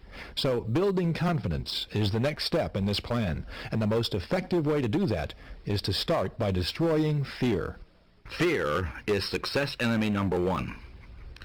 Early in human history, when people lived in small groups and foraged for food, their fears centered around very fundamental things, like finding shelter from storms and protection from predators, finding enough food, and just plain surviving through the night. Nowadays, most of us are fortunate enough not to have to worry about food and shelter and protection, but fear remains a powerful force. Fear stops people from capitalizing on opportunity. Fear wears down physical vitality. Fear actually makes people sick, causes organic difficulties, shortens lives. Fear closes your mouth when you want to speak up in public. Fear of all kinds and sizes is a form of psychological infection. Now, we can cure a mental infection the same way we cure a body infection, with specific proven treatments. First, though, as part of your pre-treatment preparation, condition yourself with this fact: all confidence is acquired and developed. No one is born with confidence. Those people you know who radiate confidence acquired their confidence, every bit of it, and you can too. During World War II, the Navy made sure that all of its new recruits either knew how to swim or learned how. The idea, of course, was that the ability to swim might someday save a sailor's life at sea. Non-swimming recruits were put into swimming classes. I watched a number of these training experiences, and I remember seeing a lot of young, healthy men absolutely terrified by a few feet of water. The recruits were supposed to jump off a board 6 feet in the air into a pool 8 feet deep. Even though there were a half a dozen expert swimmers standing by the pool to help out, the fear that these young non-swimmers displayed was very real. Yet all that stood between them and the conquest of that fear was one drop into the water. On more than one occasion, I saw a man not so accidentally pushed off the board. And the result, once the reluctant recruit had been dunked a time or two, was fear defeated. They learned how to swim. Now this bit of trivia has one very important point. Action cures fear. Indecision, postponement, lack of action, on the other hand, all fertilize fear and make it grow. But action, decisive, to the point, and swift, does cure fear. Now put that down in your success book right now. Action cures fear. When we face tough problems, we stay mired in the mud until we take action. So put the action principle to work. Next time you experience fear, grab hold of yourself. Then answer this question. What kind of action can I take to conquer my fear? Now, to give you some ideas, here are a few examples of specific fears and the possible action cures. Oh, I know I should go after that McNally account, but I'm afraid if I push too hard, I'll lose them. I don't think they like me too much. To overcome the fear of losing an important customer, work doubly hard to give better service. Carefully study your relationship with that customer and correct anything that may have caused that person to lose confidence in you. I don't know, I may skip the license exam. I'm afraid I'll flunk it. Fear of failing an examination can be conquered by converting worry time into study time. Well, I've got two big worries. One is the economy. I know people who've lost their jobs just like that, and who knows, I could be next. Another thing that I worry about a lot is my brother. He's stationed in the Army in the Middle East, and we hardly ever stop worrying about him. It's quite common to worry about things that are totally beyond your control, and the action cure for this fear is to switch your attention to something completely different. Go out into the yard and pull weeds, or play with your kids, or go to a movie. Put in some extra work on a special project. I need a raise. I deserve a raise, but I have to admit I'm afraid to ask for one, not only because of what the boss might say, but because of what the people in the office will say too. They might think I'm kissing up or trying to be better than them, you know? Fear of what other people may think or say about you often blocks opportunities. The action cure is to first make sure that what you plan to do is right and justified, and if you feel sure it is, then go ahead with it.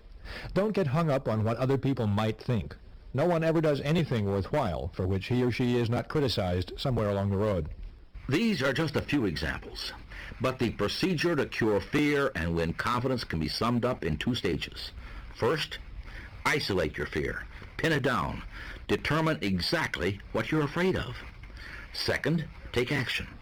There is some kind of action that will cure any and every kind of fear. Now remember this. Action is more than just a cure for fear. Action is a tool for success. Action is a confidence builder and a self-belief builder. Action, making things happen, is what separates a dreamer from a doer. Now, it's good to dream. Many good and useful ideas come from dreaming. But ideas without action are like a car without an engine. In other words, they're useless. Our minds generate lots of ideas every day, ideas about different things. It will help your success plan if you get in the habit of capturing those ideas when they happen. Carry around a notebook or some small cards so you can make a note of your ideas and keep those ideas in an active, accessible file. That can be anything from a fancy cabinet to a shoebox, but make sure they're in a place where you can easily get to them, and look at them frequently. Review your ideas and cull out the ones that don't have any value. But the ones that look feasible, hang on to them. Research them. Read everything you can that pertains to your idea. Talk it over with your friends, your family, fellow workers. Polish your ideas. Think and dream about them, and then act on them. Remember, excellent ideas alone are not enough. A fair idea developed and acted upon is 100% better than a great idea that dies because it isn't followed up.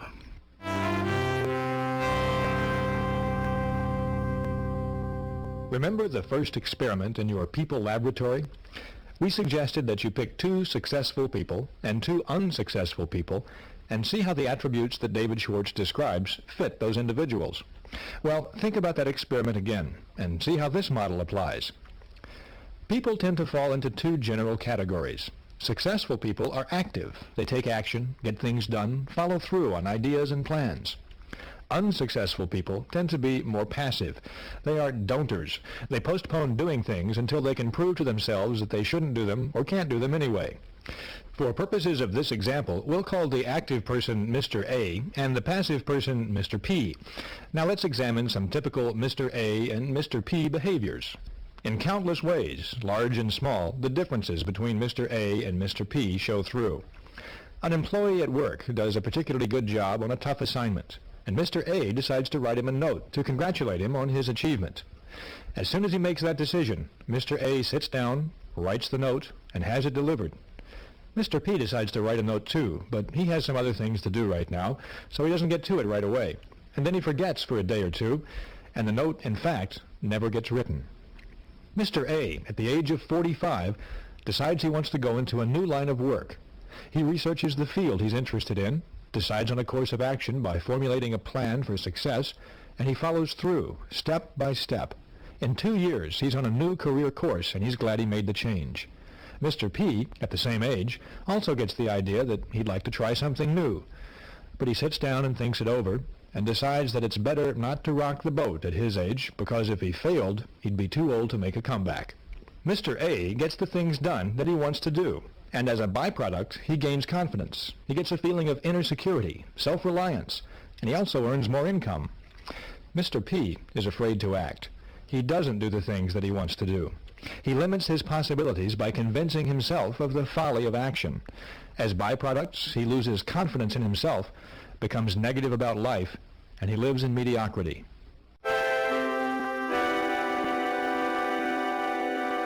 No, I've never been married.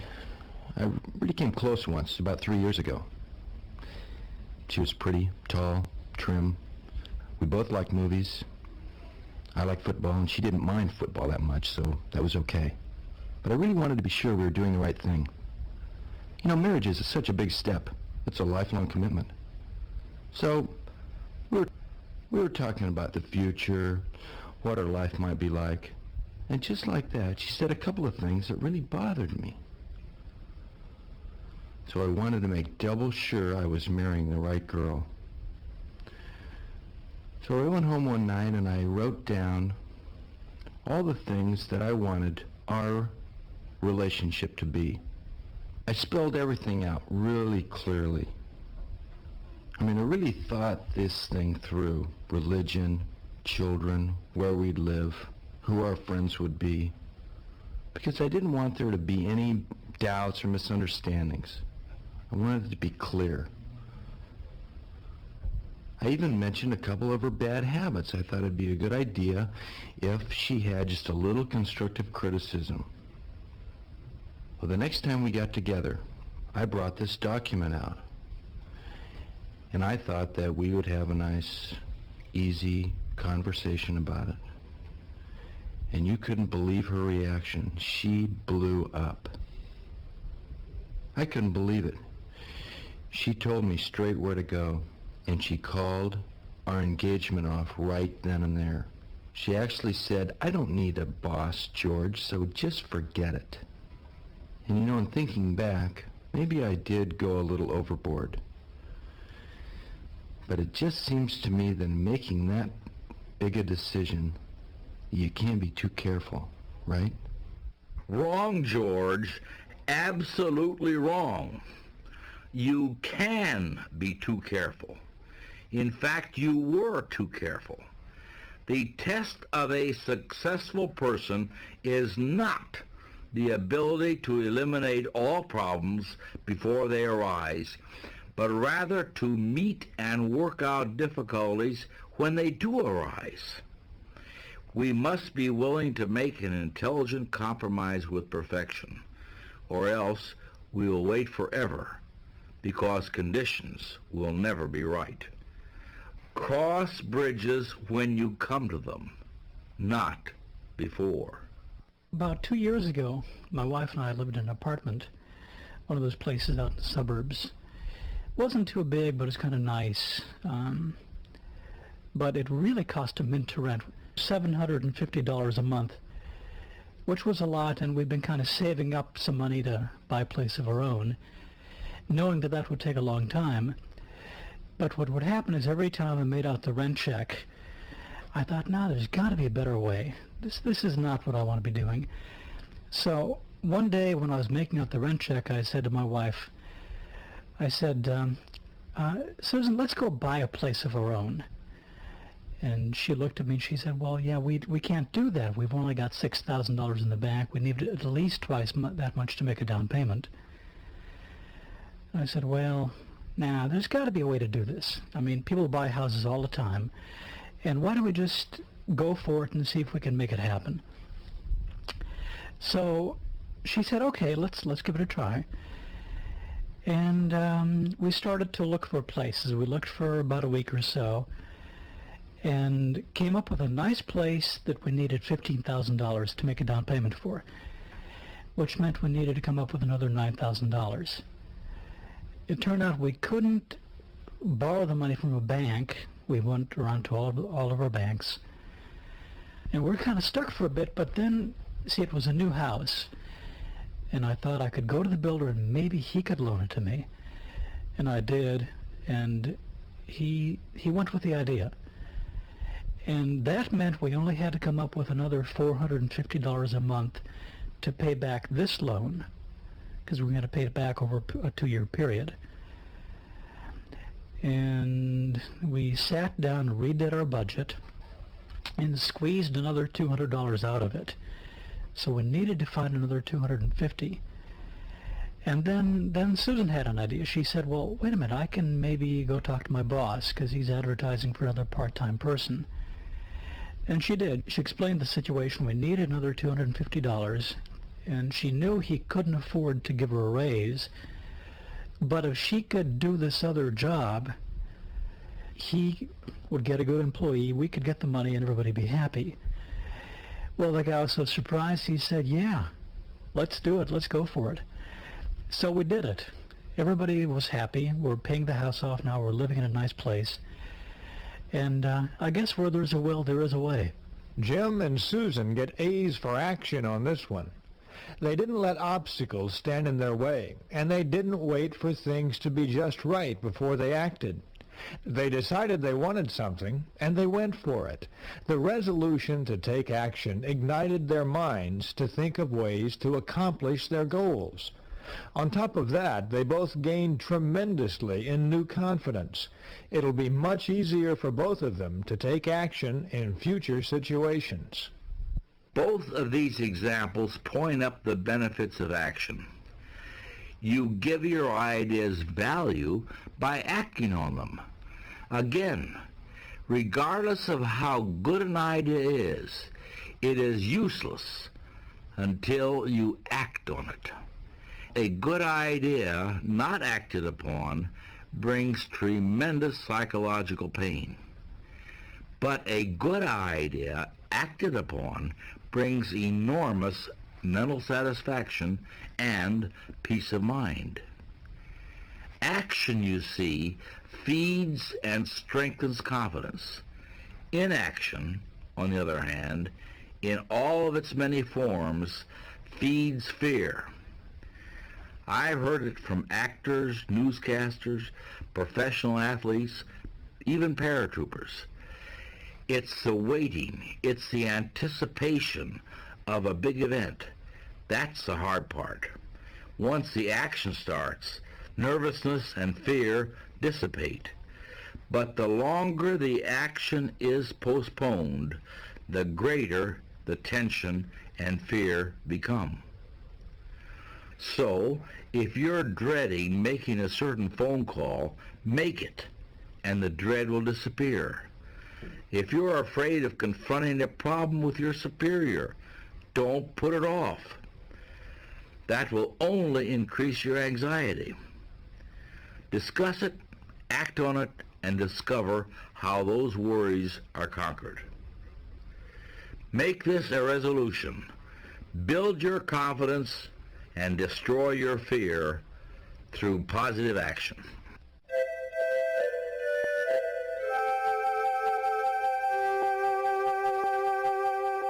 Someone once said that the most difficult problem in life is getting out of a warm bed into a cold room. That's a difficulty a lot of people face. The longer you lie there thinking how unpleasant it will be to get up, the more difficult getting up becomes. This is another case where a quick injection of action is needed. Writers often talk about writer's block, the inability to get started.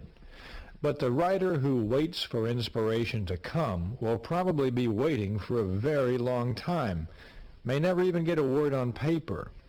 Salesmen have frequently noticed that the hardest call to make is the first one of the day, the one that gets them started.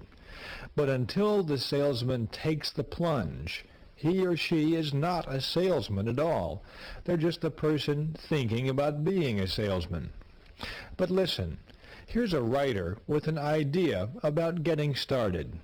When I've got deadlines to meet, I simply can't wait for the spirit to move me. So I use what's called a mind force technique. I make myself sit down at my desk, then I just pick up a pencil or a pen or whatever, and I just go through the mechanical motions of writing. Sometimes I just doodle, sometimes I just, the idea is just to get my fingers and arms in motion. If there's a particular subject I'm writing on, I'll start writing anything at all that I can think of about that subject. Pretty soon, without being conscious of the transition, my mind gets on the right track and I just go from there. People who get things done in this world don't wait for the spirit to move them. They move the spirit. Try these two exercises and see for yourself. First, use this mechanical starting method to accomplish simple but unpleasant business or household chores. Rather than thinking about the task, just jump right in and start doing it without any deliberation. Washing dishes, for example, or filing those papers at work. Don't even let yourself think about it. Just start doing it. That's the most effective way to handle these chores. Second, once you've done a few chores this way, use the mechanical method to create ideas, map out plans, solve problems, and do other work that requires top mental performance. One good way to get going on big projects is with a very inexpensive investment, a pencil and paper. With these two tools, you can tie your mind to a problem. When you write a thought on paper, your full attention is automatically focused on that thought. That's because the mind is not designed to think one thought and write another at the same time. And when you write on paper, you write on your mind, too. Tests prove conclusively that you remember something much longer and much more exactly when you write it down on paper. In addition, once you master this pencil and paper technique for concentration, you can think in noisy and distracting situations. When you want to think, just start writing, or doodling, or diagramming. It's an excellent way to move your spirit. Now let's summarize the ideas around using action to conquer fear and to build confidence and get moving towards success. First, be active, not passive. Strive to be someone who does things. Be a doer, not a don'ter. Don't wait until conditions are perfect to act. Conditions will never be perfect. Expect future obstacles and difficulties and solve them as they arise. Remember that ideas alone won't bring success. It's important to dream, but your ideas have value only when you act on them. Use action to cure fear and gain confidence. Do what you fear doing, and the fear of doing it disappears. Try it and see. Don't waste time getting ready to act. If you have trouble getting started, use the mechanical method to move your spirit. Don't wait for the spirit to move you.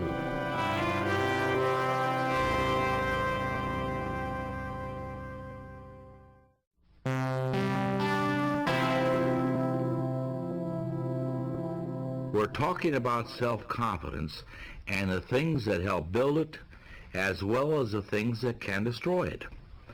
One of the major obstacles to building self-confidence is often your own memory.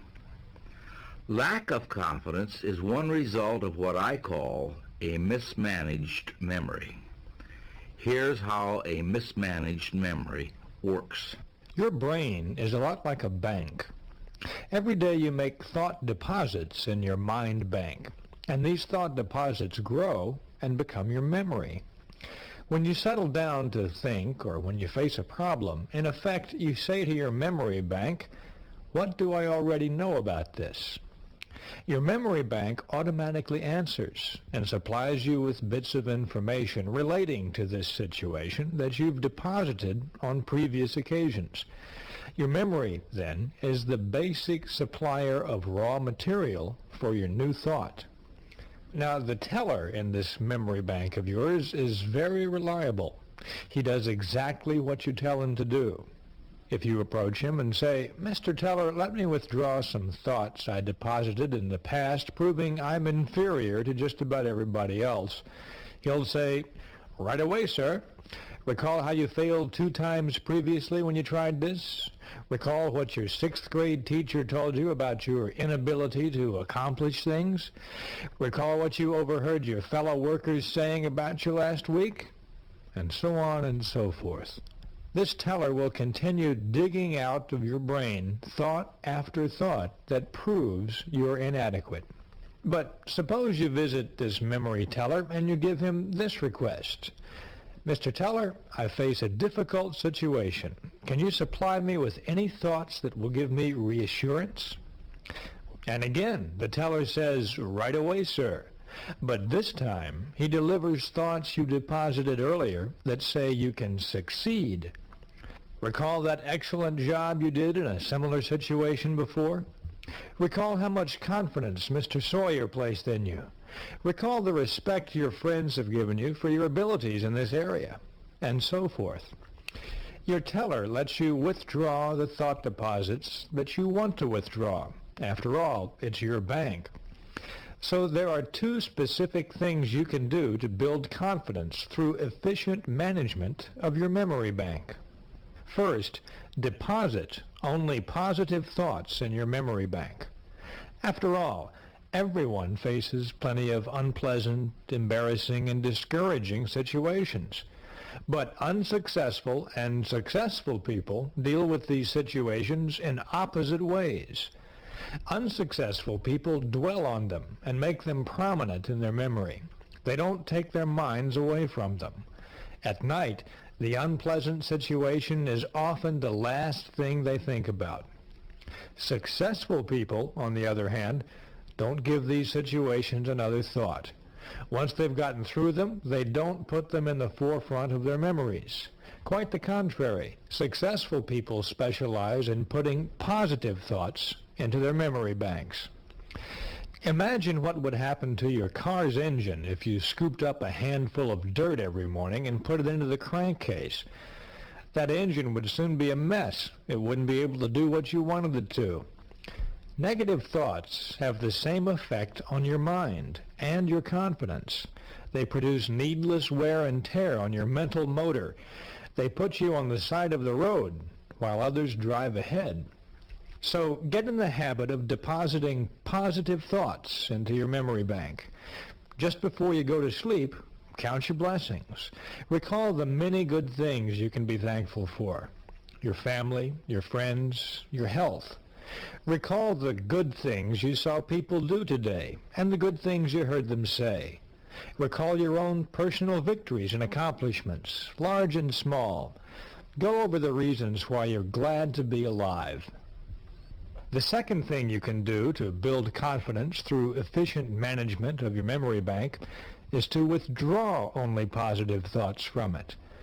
When you're alone with your thoughts, driving your car or having a quick lunch, or maybe on a business trip alone in the evening, don't dwell on whatever problems or troubles may be in your life at the moment. Remember instead the positive things, the good times you've had, the successes, the reasons that you're doing as well as you are. Mental health professionals tell us that some people create, in effect, their own private museums of mental horror by excluding positive thoughts from their memories and dwelling on negative ones to the point of obsession. These are obviously extreme cases, but many of us tip the balance to the negative in our memory banks, and that can often impede our personal progress. And whether the psychological problem is big or little, the cure comes when you learn to quit drawing negatives from your memory bank and draw positives instead. Don't build mental monsters. Refuse to withdraw unpleasant thoughts from your memory bank. When you remember situations of any kind, concentrate on the good part of the experience. Forget the bad. If you find yourself thinking about the negative side, turn your mind to something else. Take a nap. Go for a bike ride. Work in the yard. You don't need negative thoughts. You can live much better on a pure diet of positive ones. The encouraging thing that you'll discover if you practice these attitudes is that your mind will cooperate with you. Your mind really doesn't want the negative thoughts. If you ignore them, your teller will eventually cancel them out of your memory bank. One of the most common mental monsters we build is our impression of other people and how we measure up to them. People often fear other people. Why is this? Why do so many people feel self-conscious around other people? And what can we do about it? Fear of other people is a big, big fear. But there is one way to conquer it. You can overcome that fear if you learn to put people into proper perspective.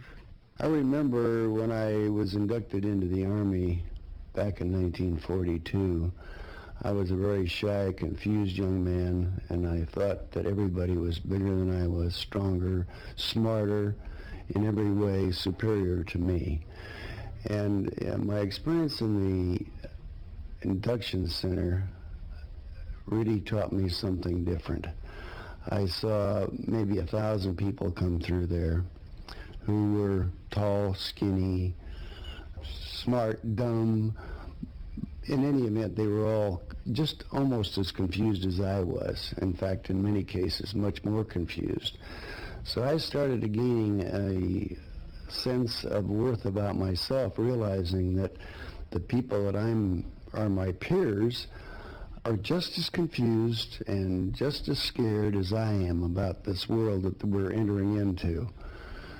So from then on, I have felt that I can take the measure of anybody. I'm just as good as they are. Now that makes sense, doesn't it?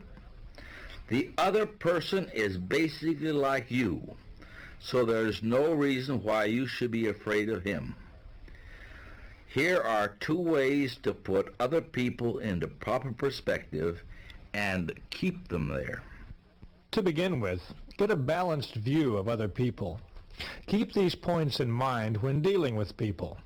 The other person is important. Emphatically, they are important. Every human being is. But remember, you're important too, and you're just as important as the other person. So when you meet another person, make it a policy to think, we're two important people sitting down to discuss something of mutual interest and benefit. No matter how big or important the other person seems, remember, They're just another human being with essentially the same interests, desires, and problems as you. Second, develop an understanding attitude. People who want to put you down for whatever reason, or bite your head off, or criticize you, are not rare in this world. If you're not prepared for people like that, they can punch big holes in your self-confidence and make you feel defeated. You need a defense against these adult bullies, people who like to throw their meager weight around, and an understanding attitude is exactly the right defense. Anyone who confronts you, or insults you, or yells at you, or even cuts you off in traffic is not really mad at you. You're just a scapegoat, a momentary target for their feelings. That person may be mad at their husband or wife. They may have just lost their job. They may be under undue pressure from many sides. But you are not their real problem, and there's no reason why they should be your problem either. So the essence of an understanding attitude is to say to yourself, this person is having a bad day. I can understand that. I've had a few myself. I'm just the person who's giving them a chance to get a little bit of it out of their system. They're probably a perfectly decent human being under all that rage. Try to hold on to that attitude, and don't get flustered or angered or cowed by someone else's effrontery. Hold your fire. The way to win in situations like this is to let the other person blow their stack and then forget it.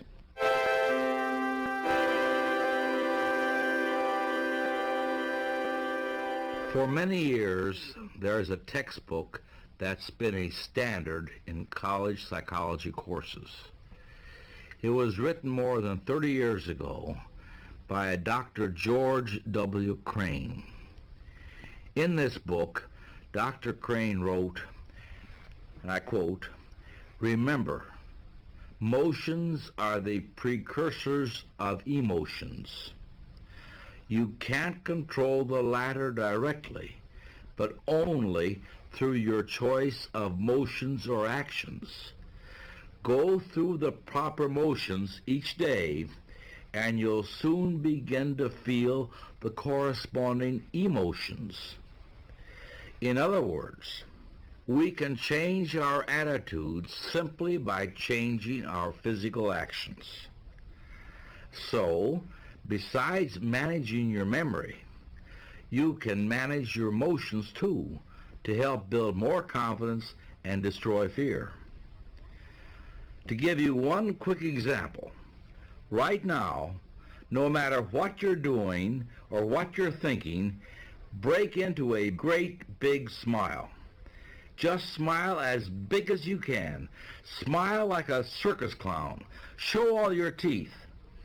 Now, doesn't that make you feel a lot more like smiling? Doesn't that make you feel better, a little happier? And on the negative side, if you frown, a really bitter frown, you'll find that you feel more like frowning, and you'll feel all the negative emotions that go along with that expression. It's easy to demonstrate that managed motions can change emotions.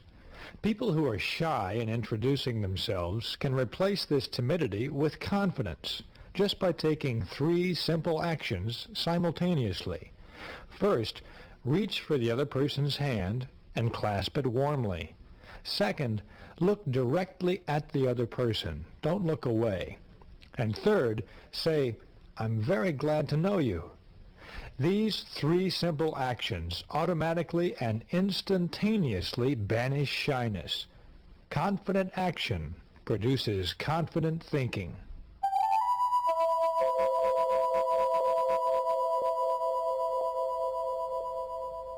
Here are some confidence-building exercises that are based on managed motions. Listen to these carefully. Once you have them committed to memory, make a conscious effort to practice them and build your confidence. Here they are. First, be a front-seater. Maybe you've noticed in meetings and classrooms how the back seats tend to fill up first. Most people scramble to sit in the back rows so they won't be too conspicuous. The reason they're afraid to be conspicuous is that they lack self-confidence. Sitting up front builds confidence. Practice it. From now on, make it a rule to sit as close to the front as you can. You may be a little more conspicuous, but then again, there's nothing inconspicuous about success. Second, practice making eye contact. The way a person uses their eyes tells us a lot about them. Instinctively, you ask yourself questions about the person who doesn't look you in the eye. What's he trying to hide? What's he afraid of? Is she trying to put something over on me? Is she holding something back? You say nothing good about yourself when you avoid making eye contact. You say, I'm afraid. I lack confidence. Conquer this fear by making yourself look the other person in the eyes. This tells the other person, I'm honest and above board. I believe in what I'm telling you. I'm not afraid. I'm confident. This not only gives you confidence, it wins you confidence too. It makes the other person feel good, reassured, and positive about you. Third on our list of managed motions, walk 25% faster. Psychologists link slovenly postures and sluggish walking to unpleasant, self-defeating attitudes. Conversely, a jaunty walk and a healthy posture are signs of a confident, successful person. Here's another experiment for your people laboratory. This is one you can conduct alone or with friends and family. Find a good vantage point from which to observe people, possibly your front porch, favorite restaurant, or maybe a park bench. Then take a good look at the people who walk by. Notice the way they walk, how they carry themselves, the expressions on their faces and in their bodies. Then notice the impression that you get from what you see. Do these people seem happy, unhappy, confident, afraid? Average people have a more or less average walk. Their pace is average, and they have a certain air about them that says, I really don't have all that much pride in myself. Other people look absolutely defeated, down and out. They just shuffle along, exhibiting zero self-confidence. Then there's the people who show super confidence when they walk. They almost seem to sprint. Their walk tells the world, I've got someplace important to go and something important to do. You can use this walk 25% faster technique to help build self-confidence. Throw your shoulders back. Lift up your head. Move a little quicker. You'll feel your confidence building as you do it. Managed motion number 4 is practice speaking up. Lack of self-confidence prevents many intelligent, perceptive people from expressing their ideas and feelings in discussions. And it isn't that these people don't want to share their thoughts. It's just that their fear of other people won't let them open up. David Schwartz calls these people conference clams. They're afraid that if they say anything, they'll look foolish, so they say nothing instead. But each time the conference clam fails to speak up, he takes one more dose of confidence poison. He becomes less and less confident of himself and feels more inadequate, more inferior. Often, the clam will make a faint promise to himself that he'll say something next time, but he never does. But when you do speak up, you begin to add to your confidence. Each time you say what's on your mind and let the group hear what you're thinking, you take a dose of confidence vitamins, and you make it easier to speak up the next time. So make this a rule. Speak up at every opportunity. Every open meeting you attend, speak up. Every business conference, every community forum, every church group meeting, every family gathering, speak up. Make no exception. Comment, make a contribution, make a suggestion, ask a question, and don't be the last one to speak. Try to be the icebreaker, the first one to comment. Speak up slowly and clearly, and don't rush through what you have to say. When you speak rapidly, it makes you sound unsure of your ideas. When you speak slowly, you sound more profound, more confident, and more understandable as well. Remember, like all action, the longer you postpone it, the worse the fear becomes. So don't wait, and never worry about looking foolish. You won't. For every person who doesn't agree with you, chances are great that at least one other person will. Quit asking yourself the question, I wonder if I dare speak. Instead, concentrate on getting the discussion leader's attention so you can speak. The final managed motion technique brings us back to where we started. Smile big. We demonstrated just a few minutes ago that a smile can give you a big boost. A smile is great medicine for confidence deficiency. But lots of people still don't really believe this because they've never tried smiling when they feel fear. So try the smile test once more. Put that big, foolish grin back on your face and try to feel defeated and down and out about yourself at the same time. It's like trying to keep your eyes open while you sneeze. You simply can't do it. A big smile gives you confidence. A big smile defeats fear and rolls away worry, and it cures despondency. And a real smile does more than just boost your spirits. A real smile, a genuine smile, melts away the opposition of others. Another person can't be angry with you if you give that person a big, sincere smile. Just recently, a little incident happened to me that illustrates that point. I was sitting at an intersection waiting for the light to change, and bam! The driver behind me let his foot slip off the brake, and he gave my rear bumper an instant crash test. I looked in my rear view mirror, and I saw him getting out, so I got out too. I forgot my own rule book, and I was about ready to give him a good piece of my mind. I have to confess I was ready verbally to bite him into pieces. But fortunately, before I got the chance, this fellow walked up to me, smiled a big, sincere smile, and said in a most earnest voice, "Friend, I really didn't mean to do that." That smile matched his comment perfectly, and it really melted me. I just mumbled something about, "Oh, that's okay. It happens all the time." With that smile and that sincere comment, he had turned my opposition into friendship. That brought the whole idea of managed motions home to me all over again. Smile big, and you feel like happy days are here again. But remember to really smile. Don't make it a half-hearted, wimpish grin. That kind of smile is not guaranteed. So smile until your teeth show. Now, you've probably heard someone say, or perhaps thought to yourself, "But when I'm angry or afraid, I don't feel like smiling." Well, of course you don't. No one does. The trick is to tell yourself forcefully, "I am going to smile," and then do it. And in the process, you automatically harness the power of smiling.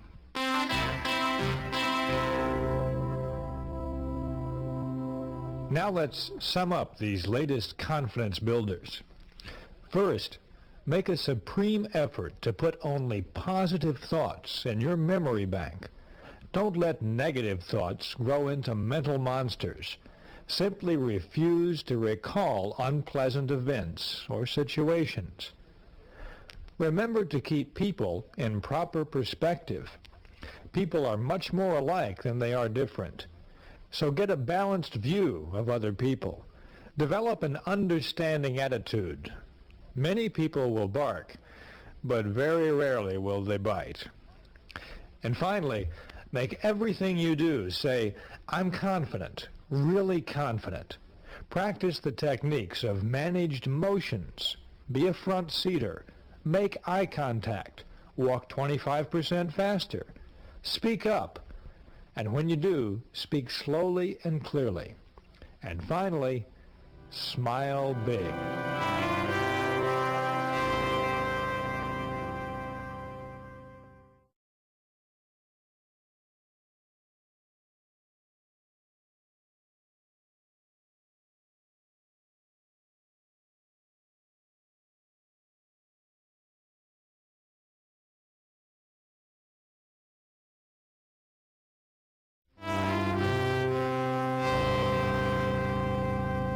Have you ever wondered why a salesperson will greet one customer with an alert, "Yes, sir, may I serve you?"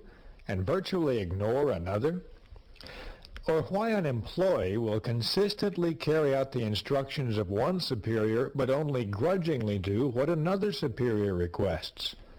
Or why we pay close attention to what one person says but not to another? What's the explanation for this?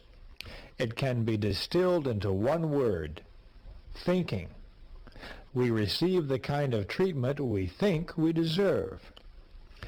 A person who thinks they're inferior, regardless of their real qualifications, is going to be inferior as long as they're convinced of it, because thinking regulates actions.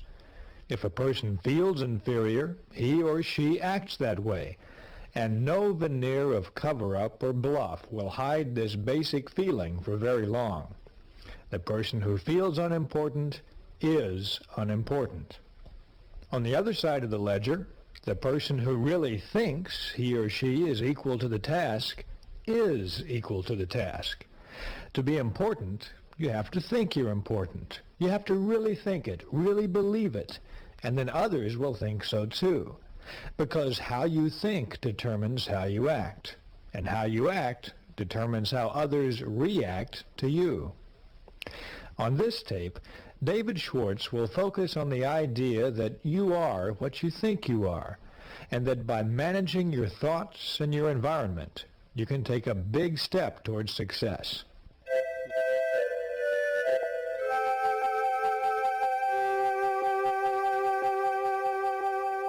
Like other aspects of your personal program for success, winning respect is basically very simple.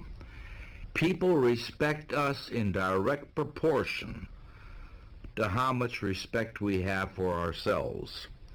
This principle is easy to test.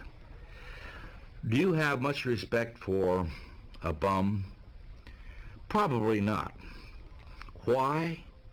Because the poor fellow doesn't respect himself. He's letting himself rot away from lack of self-respect. Now, self-respect shows through in everything we do. So let's focus our attention now on some of the specific ways we can increase self-respect and thereby earn more respect from others. The first rule to remember is this: appearance does talk. If you look important, it will help you think important. Be sure your appearance says positive things about you. Never leave home without feeling certain you look like the kind of person you want to be. Use clothing as a tool to lift your spirits and build your confidence. I once had a psychology professor who told us to always dress up for important examinations. Get a new tie or a new blouse. Have that suit pressed. Get a shoe shine. Look sharp, he would say. It'll help you think sharp. That professor knew what he was talking about. Your physical exterior has a direct effect on your mental interior. And your appearance not only talks to you, it also talks to other people. It helps determine the ways other people size you up. It plays a very big part in first impressions, which are so very important in the business world. In theory, it's nice to think that people should look at a person's intellect and character, not at their clothes. But don't be misled. People do evaluate you on the basis of your appearance. And it's easy to see how those first impressions work. Start watching who is shown the most respect and courtesy in restaurants, buses, subways, in crowded airports, in stores, at work. People invariably look at another person, make a quick and often subconscious appraisal, and then treat them accordingly. If you're well-dressed and well-groomed, your appearance says, here is an important person, intelligent, prosperous, and dependable. This person can be looked up to, admired, and trusted. This person respects himself, so I respect him too. On the other hand, a shabby appearance says just the opposite. It says, here is a person who isn't doing very well. He's careless, inefficient, and therefore unimportant. He deserves no special attention or consideration. After all, he's probably used to being pushed around. So don't sell yourself short on your appearance any more than you would sell yourself short on your importance or your intelligence or your abilities. They're all part of the same package, your total success package. Look your best and you will think and act your best. The second success rule under the heading "You are what you think you are" is to think your work is important. There's a classic story told about the job attitudes of 3 bricklayers. They were asked, "What are you doing?" And the first bricklayer said, "I'm laying brick." The second bricklayer said, "I'm making $18 an hour." And the third bricklayer said, "Me? I'm building the world's greatest cathedral." Now, the story doesn't tell us what happened to these bricklayers in later years, but what do you imagine happened to each of them? Chances are the first 2 bricklayers are still laying bricks. They lacked vision. They lacked job respect. There was nothing behind them to propel them forward to greater success. But you can wager every cent you have that the bricklayer who visualized himself building a cathedral is not still laying bricks. He might have become a foreman or a contractor, possibly an architect. He moved forward and upward. Why? Because thinking does make it so. Bricklayer number 3 was tuned to thought channels that pointed the way to self-development in his work. Just like your appearance, the way you think towards your work says things about you to your superiors, to your associates and subordinates, in fact, to everyone with whom you come in contact. Well, we have about 800 administrative people in the plant, and every 6 months we interview them to find out how they're feeling about their job. We actually talk to every person we feel if they're on the payroll, they must be important to the company. We make sure that the questions we ask each person are open-ended, which will give them an opportunity to talk to us about anything that's on their minds. And after each interview, we fill out a rating form that has detailed information about how they feel about the different aspects of their job. What we found from these interviews is that the group of people that work for us tend to fall into 2 categories, which we can call Group A or B. The Group B person has a resigned attitude towards their job. That is, they regard their job as a necessary evil. They talk a lot about disagreeable features of their jobs, things they don't like about fellow workers, working conditions, and so on. And the benefits for them are things like the security, the retirement policy, sick leave, extra time off, what we're doing to improve the insurance programs and things like that. That group includes about 80% of the non-production personnel that we interview. The Group A person is a different story. They seem to regard the work as a challenge. They don't expect us to give them anything except a chance. And they think on a much broader scale that encompasses them and the business itself. I think they enjoyed these interviews and regard them as constructive. It's one of the Group A people who usually get recommendations for pay increases, and almost all of the personnel problems we have come from the Group B people. So obviously, it's my job and my biggest challenge to try to help people to move from Group B to Group A. Until a person thinks his job is really worthwhile and is interested in having a positive attitude, there's not much I can really do to help them. At least that's been my experience. You are what you think you are, and what your thought power directs you to become. If you think you're weak, that you lack what it takes, or that you'll lose, then you will be doomed to mediocrity. But think instead, I'm important. I have what it takes. I'm a first-class performer. My work is important. Think this way, and you're headed for success.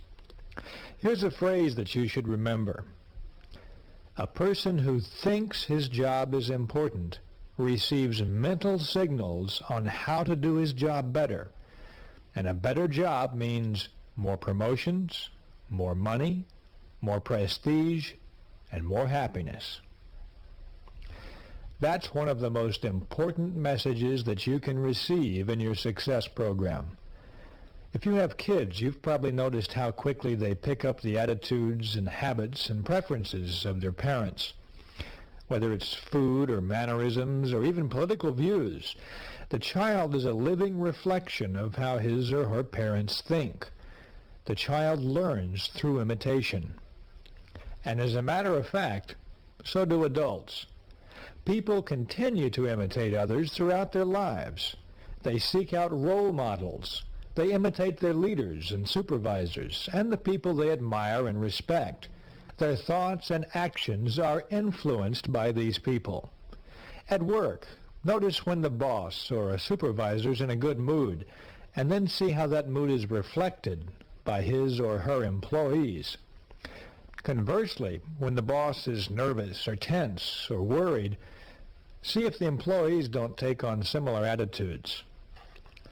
The point is this: the way we think towards our job determines how our subordinates think towards their jobs. It's very important to remember this. Your points of superiority, as well as your weaknesses, show up in the behavior of those who report to you and who look to you for leadership.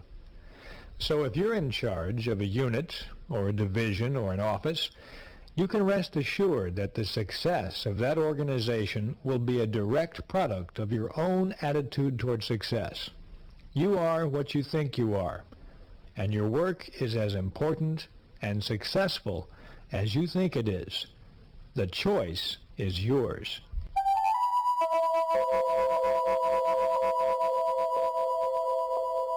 I'd like you to think back once more to that first ongoing people experiment. And I'd like to give you a very important characteristic to add to your list for comparison between successful and unsuccessful people. That characteristic is enthusiasm, which literally means the Spirit of God within.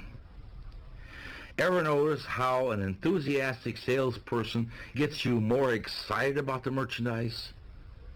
Or have you observed how an enthusiastic minister or other speaker has a wide-awake, alert, enthusiastic audience?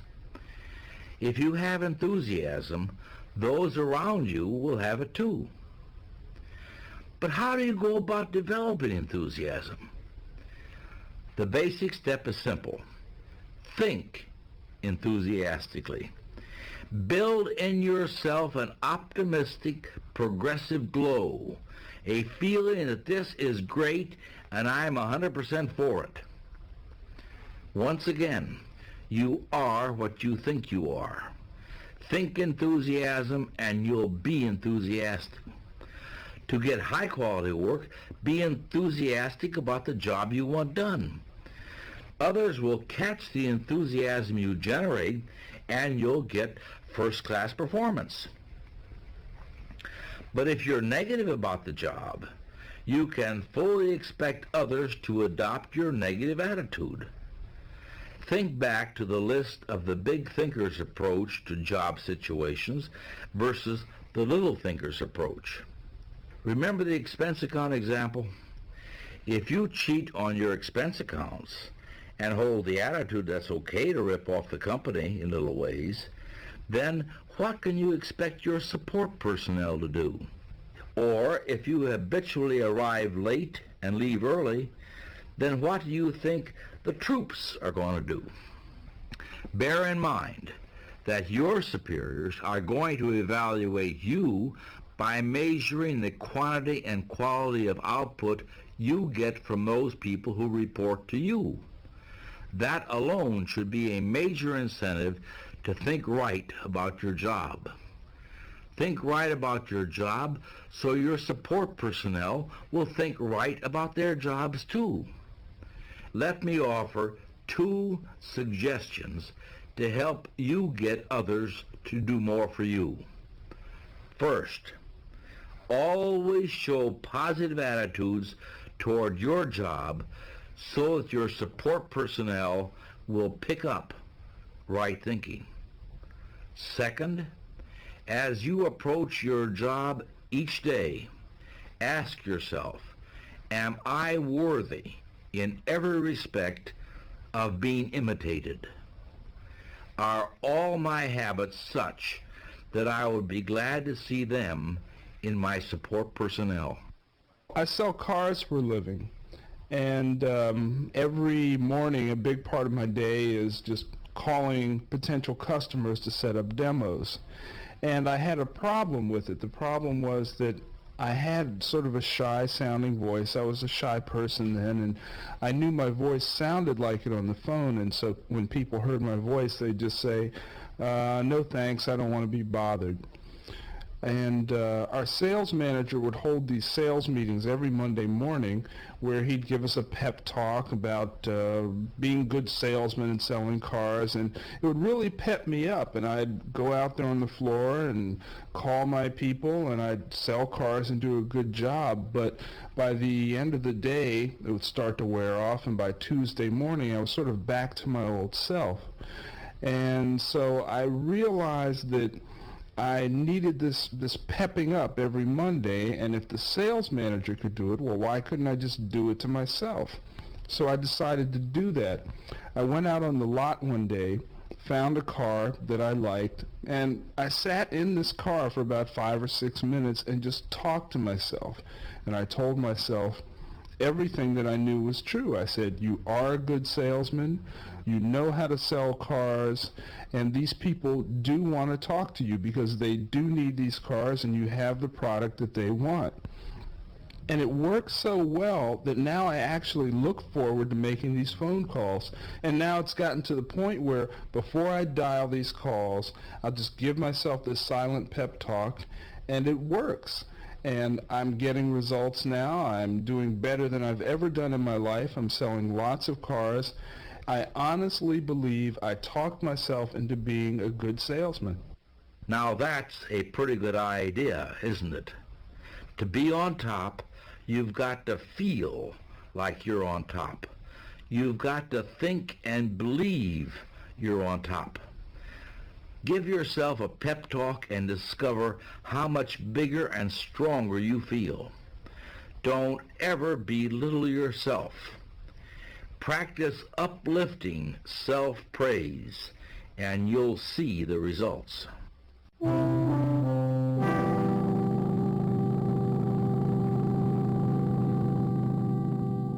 Consider for a moment the commercials and advertisements that you see every day. Products are sold and resold 1,000 times. Maybe the best-known symbol in the world is the Coca-Cola logo. You see it virtually everywhere. The people who make Coca-Cola are continually reselling you on their product in every way they can think of. They do this for a very simple reason. If they didn't, you might very well forget about Coca-Cola, and their sales would drop. Obviously, the Coca-Cola company isn't about to let this happen. But every day, you see people who are clearly no longer sold on themselves. They lack self-respect. They lack belief in their most important product, themselves. They feel like nobodies, and because they feel that way, they are. These people need to be resold on themselves. They need to remake their image, become a first-class person in their own eyes. They need to develop honest, sincere belief in themselves. If you're in need of a selling job on yourself, do what Tom Staley did. Tom Staley is a man who's going places fast. He's built his own personal success program, and an essential ingredient of it is Tom Staley's 60-second commercial, which he carries in his wallet at all times. Tom Staley's commercial goes like this. Meet Tom Staley, a man with a plan. Tom Staley thinks big. He believes big. His ideas are first class, and he won't settle for anything less. From the clothes he wears to the way he cares, Tom Staley is number one. Tom Staley means drive, enthusiasm, progress. Tom Staley's on top, and he's headed even higher. He's headed for success, and nothing can stand in his way.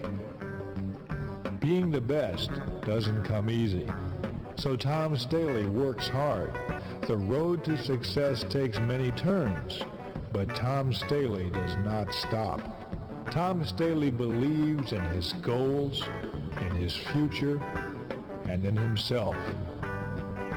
Meet Tom Staley, the best, and getting better.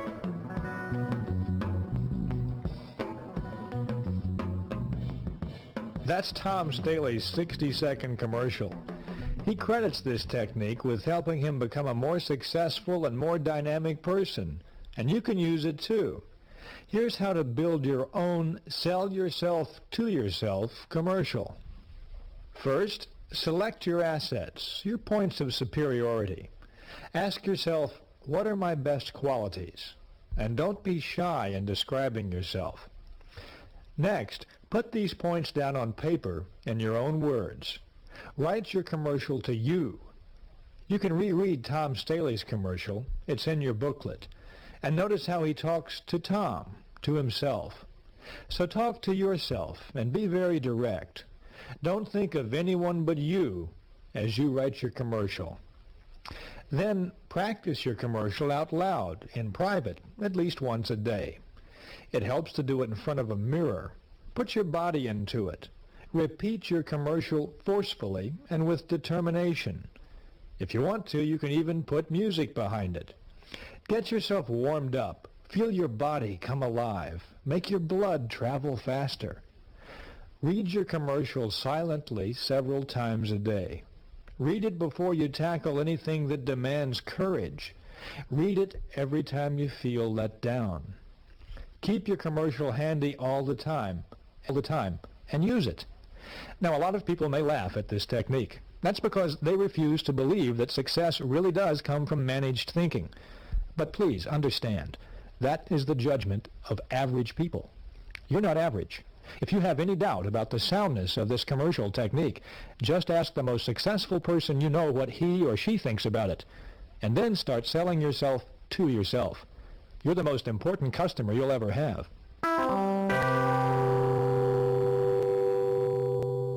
Now here's a summary of the ideas behind the concept that you are what you think you are. First, look important. It helps you to think important. Your appearance talks to you and to others as well. Be sure it lifts your spirits and builds your confidence. Make certain that it says, here is an important person, intelligent, prosperous, and dependable. Next, think your work is important. Think this way and you will receive mental signals on how to do your job better. Think your work is important, and your subordinates will think their work is important too. Finally, give yourself a pep talk several times daily. Build a sell yourself to yourself commercial. Remind yourself at every opportunity that you're a first-class person.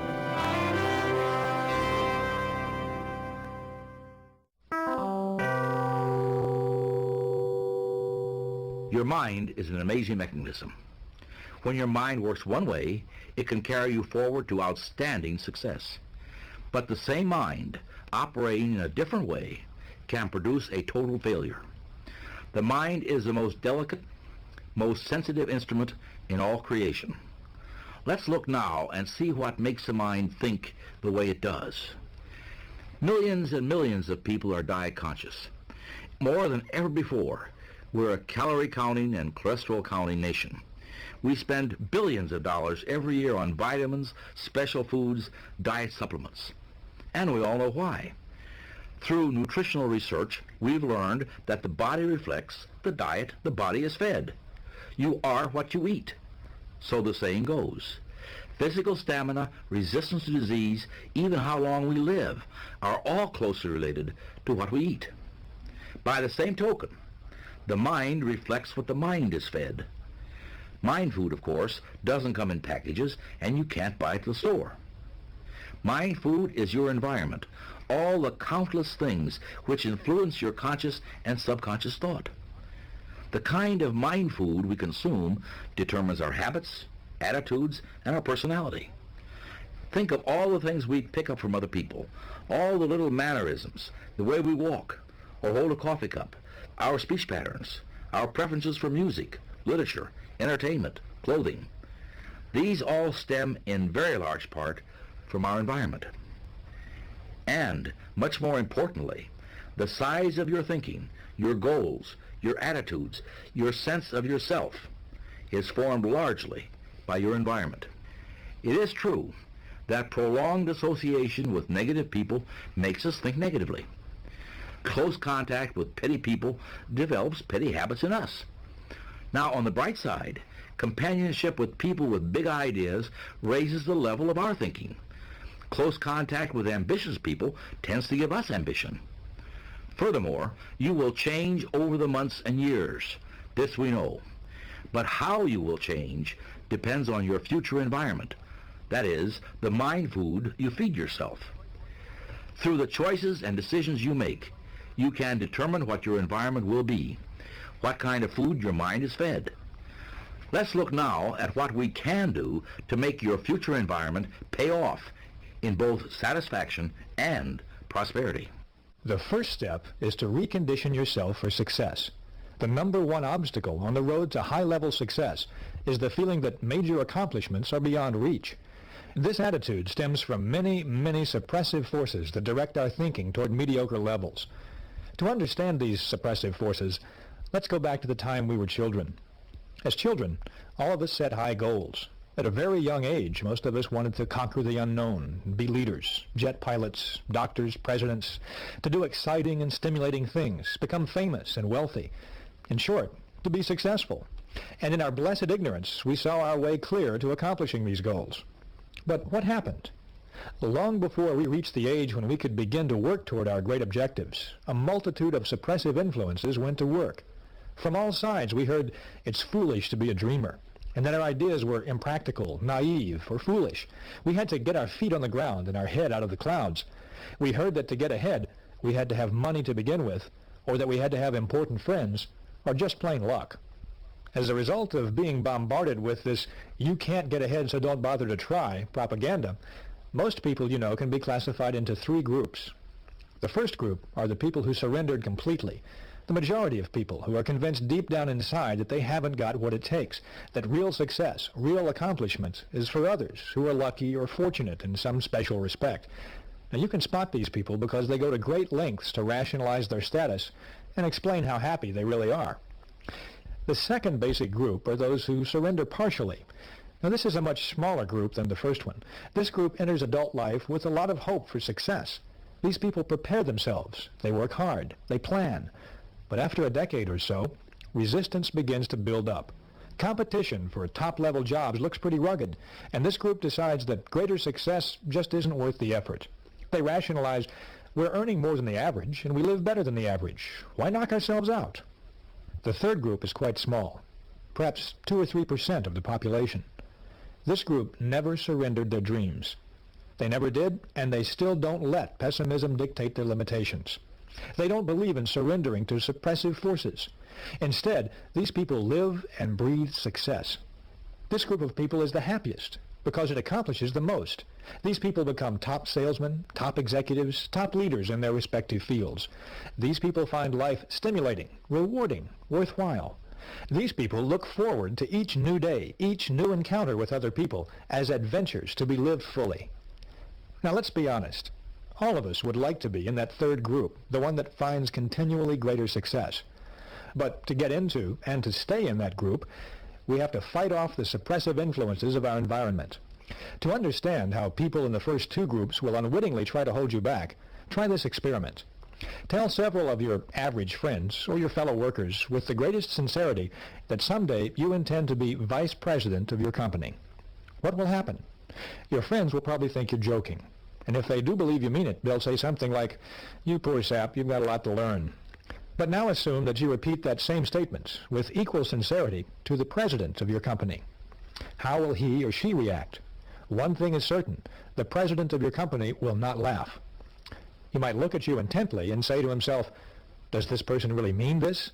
But he won't laugh, because big people do not laugh at big ideas. By the same token, if you tell someone who owns $1 million home that you plan to own your own $1 million home one day, that person won't laugh either, and they won't think you're crazy. That person knows it's perfectly possible, because that person has already done it. But if you tell your neighbors that, they're liable to tell you it's impossible. Remember, people who tell you something can't be done almost always are unsuccessful people, strictly mediocre in terms of accomplishment. The opinions of these people are poison.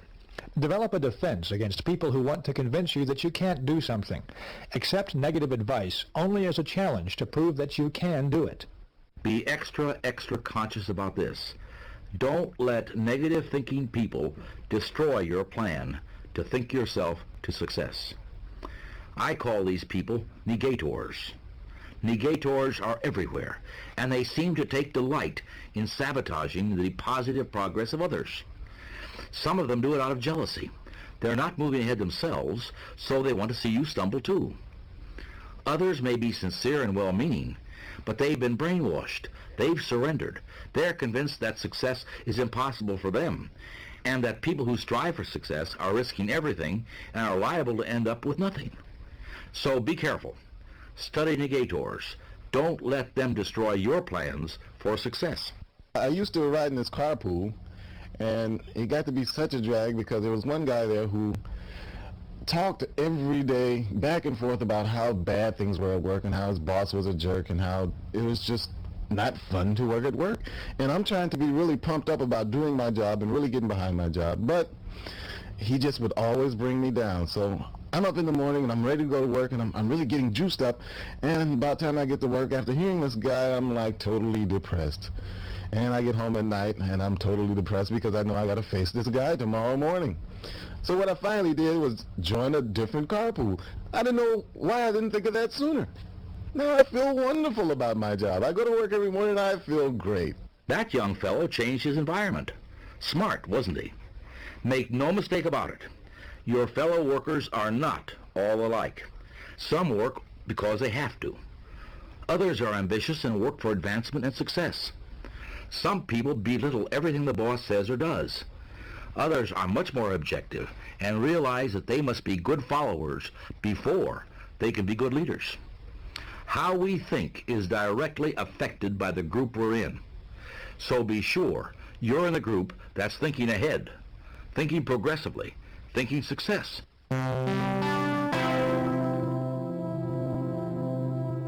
Whenever you enter a new work situation, you're liable to encounter a lot of advice, both official and unofficial. Be careful about your source of advice in these situations. In most organizations, you'll run into freelance advisors who know the ropes and are eager to clue you in. They'll tell you things like, the best way to get along here is to just stay out of everybody's way. If they ever get to know you, all they'll do is pile more work on you. Now, chances are this freelance advisor has been with the company for 20 or 30 years and is still down at the bottom of the totem pole. What a consultant for a new employee who wants to move up in the business. Right now, make it a rule to seek advice only from people who really do know the ropes, successful people. There's a lot of incorrect thinking that the people on top, the high executives, are inaccessible. The truth is that they're not. As a rule, the more successful people are the most ready and able to help. Being president of this company makes me a pretty busy woman, I suppose, but my door is never closed. I am always open to my employees. Counseling is one of my key functions. We give standardized training to anybody who wants it, but we also give specialized training, or tutoring if you want to call it that, to anybody who asks for it or needs that. Anybody who displays curiosity or real desire to learn more about their job and other people's jobs within this company are the people that I really value. Those are the great employees, and I'll really go to the extreme to give them the tutoring or counseling that they need. And obviously I can't spend or waste my time giving advice to people who don't want it. Go first class when you have questions. Seeking advice from a failure is like consulting a quack on how to cure cancer. If you want answers, ask the person who knows. You know, it's not only how you spend your time at work that matters in your personal success program. The fact is, what happens after work and on weekends has a direct bearing on your performance on the job. The person with a constructive, off-the-job life nearly always is more successful than the person who lives in a dull, dreary home situation. Let's observe a couple of co-workers. We'll call them John and Milton, and let's see how they spend their weekends, and then let's look at the results. John's mind food diet on weekends is something like this. Usually one evening is spent with friends, and another evening is spent in an activity with his family, like a movie or a play, or possibly a civic or community project. John spends Saturday mornings working with the neighborhood cleanup committee. A lot of times he'll devote the afternoon to errands around the house, yard work, or a special project of some kind. Right now he's building a deck in the backyard. On Sundays, he and his family try to do something special together. Last Sunday, they climbed a mountain in a nearby national park. Recently, they went to a science exploratorium in their city. Occasionally, they'll drive out to the countryside, where John and his wife have been looking for some property to buy. Sunday evenings are often spent at home, reading or playing family games or catching up on the news. In general, John's weekends are fully planned. John gets plenty of exercise, plenty of variety, and plenty of refreshing mind food. Milton's psychological diet is pretty bland. He's usually tired on Friday, so he goes home and asks his wife, "Want to do anything tonight?" But the plan usually dies there. Milton sleeps late on Saturday, and the rest of the day is spent catching up with chores of one kind or another. Saturday night, he and his family will go to a movie or watch TV. Sunday morning is spent in bed. Sunday afternoon, they'll spend watching sports on TV, and that night they might get together with the neighbors, or they might not. In short, Milton's weekend is pretty boring. By the time Sunday night rolls around, the family is tired and tense because there's been so little variety in their schedule. There's no big dramatic fights, but there's plenty of petty psychological warfare. So what's the net result of these two home environments on John and on Milton? Over a period of a week or even a month, there's probably not much perceptible effect at work. But as the months add up, the effect is tremendous. John's environmental pattern leaves him refreshed, gives him ideas, tunes up his thinking. He's like an athlete getting a good, complete diet. Milton's environmental pattern leaves him psychologically starved. His thinking mechanism is impaired. He's like an athlete that's being fed candy and beer. John and Milton may be on the same level today, but there will be a gradually widening gap between them in the months ahead, and John will pull way out in front. Casual observers will say, well, I guess John had more on the ball than Milton. But those who know will be aware that much of the difference in the job performance of these two workers is the direct result of the difference in the mind food they consumed. There are several things that you can do to help make your social environment first class. First, circulate in new groups. Restricting your social environment to the same small group produces boredom and dullness. And remember, your success-building program requires that you become an expert in understanding people. Make new friends, join new organizations, enlarge your social orbit. Variety in people, like variety in anything else, adds spice to your life, gives it a broader dimension. It's good mind food. Second, select friends who have views different from your own. If you're a Republican, make sure you have some friends who are Democrats, and vice versa. Get to know people of different religious faiths. Associate with opposites. But be sure that they are positive, progressive people, and not negative mediocrities. Third, select friends who stand above petty, unimportant things. Folks who are more concerned with the square footage of your house, or the appliances that you have or don't have, than they are with the ideas you express, or the feelings you have about things, are inclined to be petty. Guard your psychological environment. Select friends who are interested in positive things, friends who really do want to see you succeed. Find friends who breathe encouragement into your plans and ideas. If you don't, if you select petty thinkers as your close friends, you'll gradually develop into a petty thinker yourself. We're a poison-conscious nation, at least with regard to body poison. We're on the lookout for environmental contaminants and chemicals in our foods. We've got laws to protect the public against poisons. Packages are labeled, keep out of the reach of children. But there's another kind of poison that's perhaps even more insidious than the environmental kind. It's thought poison, commonly called gossip. Thought poison affects the mind, not the body, and the person being poisoned often doesn't know it. But thought poison has very big results. It reduces the size of our thinking by forcing us to concentrate on petty, unimportant things. It warps and twists our thinking about people because it's based on a distortion of facts. And it creates guilt feelings in us that show through when we meet the people we've been gossiping about. Thought poison is 0% right thinking and 100% wrong thinking. It's perfectly natural to talk about people. Everybody does. People are the most fascinating things there are to talk about, not to mention to talk to. And not all conversation is gossip.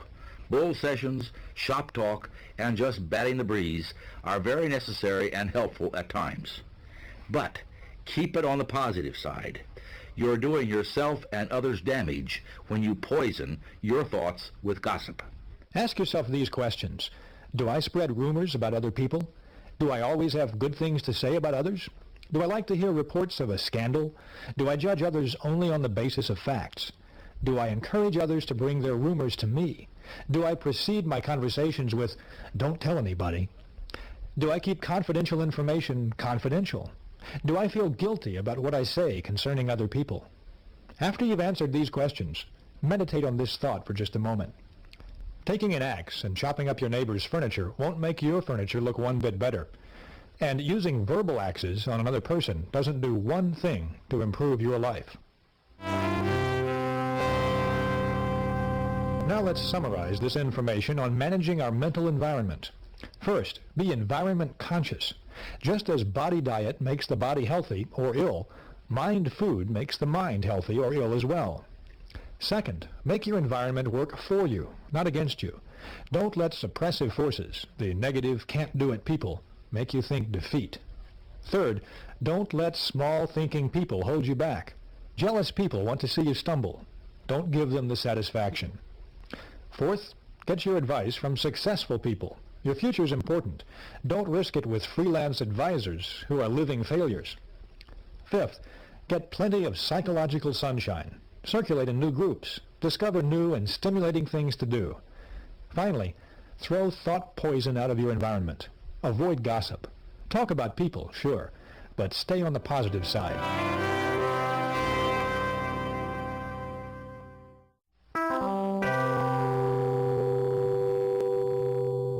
Well, Bob, really good to see you. I've been thinking all about that proposal you sent. Listen, you've got some terrific ideas in there. I think we just might be able to hammer out some business.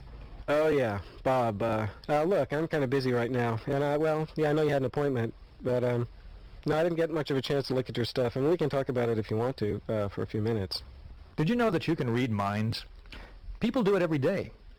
You just heard two people greeting a potential business associate. Did you get a mental image of each of them from the tone of their voice? Did you get a reading of their attitudes? Then you just read their minds. You could tell by the tone of their voice what each one of them was thinking. The first one was clearly enthusiastic and looking forward to a productive meeting and some real possibilities for the future. The second would just as soon be somewhere else. They seemed to regard the whole encounter with Bob as a big chore. We read minds automatically through attitude appraisal. Attitudes are mirrors of minds. They reflect the thinking that's going on inside. We read attitudes through expressions, voice tones, inflections, and body language, posture and body angles and eye contact, and so forth. Attitudes have tremendous impact. Salespeople with the right attitude beat their quotas. Students with the right attitude make A's. Right attitudes pave the way to a happy married life. Right attitudes make you effective in dealing with people, and they enable you to develop as a leader. Right attitudes win for you in every situation. So this program for personal success will now concentrate on growing some specific attitudes. David Schwartz is going to show you how to grow the attitude of I'm activated, how to grow the attitude of you are important, and how to grow the attitude of service first. Years ago, when I was in college, I took a class in American history. I remember the class well, not because I learned a lot about American history, but because, in an unusual way, I learned a basic principle of successful living. To activate others, you must first activate yourself. This history class was large, and it was held in a big auditorium. The professor was a middle-aged fellow who apparently had been teaching for a long time, but he was, nevertheless, pathetically dull.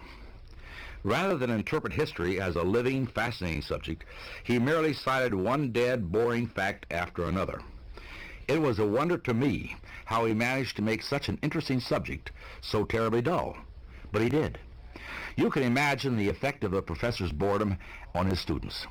Talking and sleeping got so out of hand, the professor had 2 assistants patrol the aisles just to break up conversations and wake up those who'd dozed off. Occasionally he would stop his lecture, shake a finger at the class, and say, "You better pay attention to what I've got to say. I'm warning you. You've got to stop this talking." This didn't have much effect on the class. But as I sat there and watched this farce unfold, I kept asking myself the question, why does everybody ignore what this man has to say? And the answer came to me. The students had no interest in what the professor was saying because the professor had no interest in it himself. He was bored with his work, and his boredom showed through. That was the real message the students got, not American history. To activate others, to get them to be enthusiastic, you must first be enthusiastic and activated yourself. Over the years, I've tested this principle in hundreds of different situations, and it always holds true. A person who lacks enthusiasm never develops it in others. But a person who is enthusiastic soon has enthusiastic followers. The enthusiastic salesperson need never worry about unenthusiastic buyers. The enthusiastic teacher will seldom have unenthusiastic students. And the enthusiastic supervisor will have highly motivated, enthusiastic employees. In any endeavor, results come in proportion to the enthusiasm applied. Here's a procedure to help you develop the power of enthusiasm. First, learn to dig deeper. Here's another experiment for your people laboratory. Think of 2 things in which you have little or no interest, maybe ice hockey or possibly opera. Now ask yourself, how much do I really know about these things? The odds are about 100 to 1 that your answer is not much. That exercise supplies one important key for building enthusiasm. To get enthusiastic about something, learn more about it. To show some of my students how enthusiasm can be developed through the dig deeper technique, I sometimes use greenhouses as an example. In a deliberately casual way, I will ask the group, are any of you interested in manufacturing and selling greenhouses? Not once have I ever gotten an affirmative answer. Then I make a few points about greenhouses. I point out that if hundreds of thousands of families can afford swimming pools, millions more could afford greenhouses because they're relatively inexpensive. I point out that many greenhouses are even designed as add-ons to houses and can help provide solar heat and cut down dramatically on heating bills. I show them that if you could sell a $3,000 greenhouse to only one family in 100, you develop a multi-billion-dollar business. Now, the only problem with this exercise is that the group, which 10 minutes before was completely indifferent to greenhouses, now is so enthusiastic that they don't want to move on to the next subject. Use the dig deeper technique to develop enthusiasm toward other people as well. Find out all you can about the other person, what they do, what their background is, their family, their ideas and ambitions, and you'll find your interest and enthusiasm toward that person mounting. You can literally use this dig deeper technique for anything. For managing your money and finding new investment opportunities, dig deeper into the stock market. Discover the many ways you can invest, and at the same time, discover the day-to-day adventure of American business. If your child wants a pet, but you're not enthusiastic about the idea, dig deeper into the subject. Get a book on dogs and read about the attributes of the various breeds. Familiarize yourself with training techniques. Demystify the subject, and you'll find yourself less resistant to it. Put this technique to work the next time you have something to do that you don't want to do. Put it to work the next time you find yourself bored with the subject at hand. Just dig deeper, and you'll dig up interest and enthusiasm. The second procedure for developing the power of enthusiasm is life it up. Now notice the phrase is life it up, not live it up. There's a significant difference. Life it up means putting extra enthusiasm in everything you do. When you shake someone's hand, really shake their hand. Make your hand clasp say, "I'm glad to know you," or "I'm glad to see you again." A conservative, mousy handshake is really worse than no handshake at all. It makes people think, this person's more dead than alive. Try to find a really successful person with a mousy handshake. You'll be looking for a long, long time. Life up your smiles. Remember David Schwartz's advice about smiling? Show those teeth. Put your heart and soul behind your smile. And don't worry if your teeth aren't perfect. When you smile like that, people don't see your flaws. They see a warm, enthusiastic person, someone they're going to like and respect. Life up your speech. Sound like you believe what you're saying. People will be much more apt to go along with someone who sounds like their ideas mean something to them. So say it with life. Put vitality into your speaking. Whether you're talking to a garden club, a sales prospect, your children, put enthusiasm behind what you say. When you put more life in your talk, in your habits, in your handshakes and smiles, you're simply putting more life in yourself. You can add some instant enthusiasm whenever you need to if you grow this attitude. So don't be afraid to life it up. Be sure everything you do and say tells people that person is alive, that person means what he or she says, that person is going somewhere. The next technique for growing the attitude of enthusiasm is to broadcast good news. You and I have been in many situations when someone will burst in and say, "Hey, I've got good news." Immediately, this person gets 100% of attention from everyone present. And good news does more than get everyone's attention. Good news pleases people. Good news develops enthusiasm. Good news even promotes good digestion. Just because there are more broadcasters of bad news than there are of good news, don't be misled. No one ever won a friend or sold a prospect or accomplished anything by broadcasting bad news. So transmit good news to your family. Tell them the good things that happened today. Bring home some sunlight every day. Transmit good news to the people you work with. Give them encouragement and compliment them at every opportunity. Tell them about the positive things the company is doing. Listen to their problems. Be helpful. Encourage people and win their support. Transmit enthusiasm. I have a salesman friend who is a real good news broadcaster. He calls in his customers every month and always makes it a rule to have some good news to pass along. He told me once, "Since I've been here last, big things have happened. 300,000 babies were born, and more babies mean more business for both of us." Good news gets results, so broadcast it. Broadcasting good news activates you, makes you feel better, and it makes other people feel better too. Every human being, whether they live in India or Indianapolis, whether they're young or old, brilliant or ignorant, has the desire to feel important. It's a natural desire, and it's probably the strongest non-biological desire we have. Our laws, our philosophy, and religions are based on the importance of each individual human being. Every person has value, and is therefore endowed with certain basic rights, which no one can take away. We demonstrate our belief in the importance of individuals, whether we know them or not, every day. When a child is reported lost, no one asks, "Is this child important?" or "Is this child's family important?" Instead, an all-out search is launched, and the community extends every possible effort to find that child, whether that child is rich or poor, and regardless of the parents standing in the community. The child, like every person, is important. Satisfying the craving to be important is also a basic success tool. But it's a startling fact that despite the obvious results this tool can yield, and even though it costs nothing to use, very few people actually use it. Growing the attitude, "you are important," can carry you forward to success. But most people tend to carry around a defensive, "you don't matter to me" kind of attitude for the world to see. But you can change that attitude and reap the rewards of recognizing the other person's importance. Here's how and why. First, let's look at the practical side. Take a look the next time you're walking down a busy street.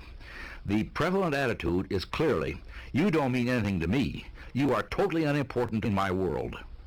And the reason for this attitude is the assumption that most people can't do anything for you. But that is a basic blunder. The fact is that the other person, regardless of his status or income, is important to you for giant dollar and cents reasons. Number one, people do more for you when you make them feel important. Years ago in Detroit, I rode a bus to work each morning. The driver was an old grump. I watched this driver pull away from the curb dozens of times when a wildly waving, shouting, panting passenger was just a second or two from the door. Over a period of months, I saw this driver show special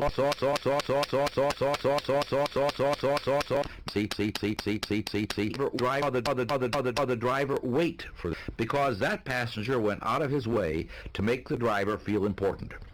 Every morning he greeted the driver with a personalized, sincere, "Good morning, sir." Sometimes he near the driver.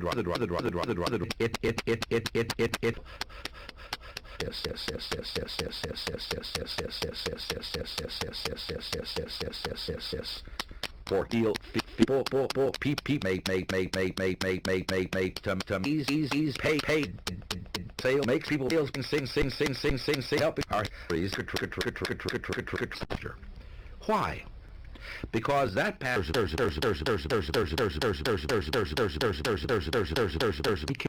for more you offer comments like, "It must take nerves of others feel important. You help self feel important too."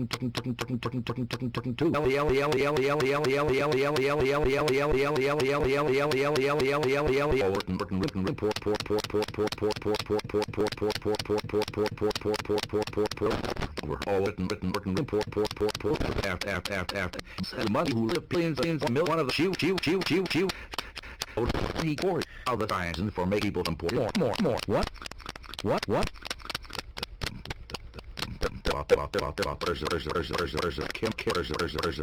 do more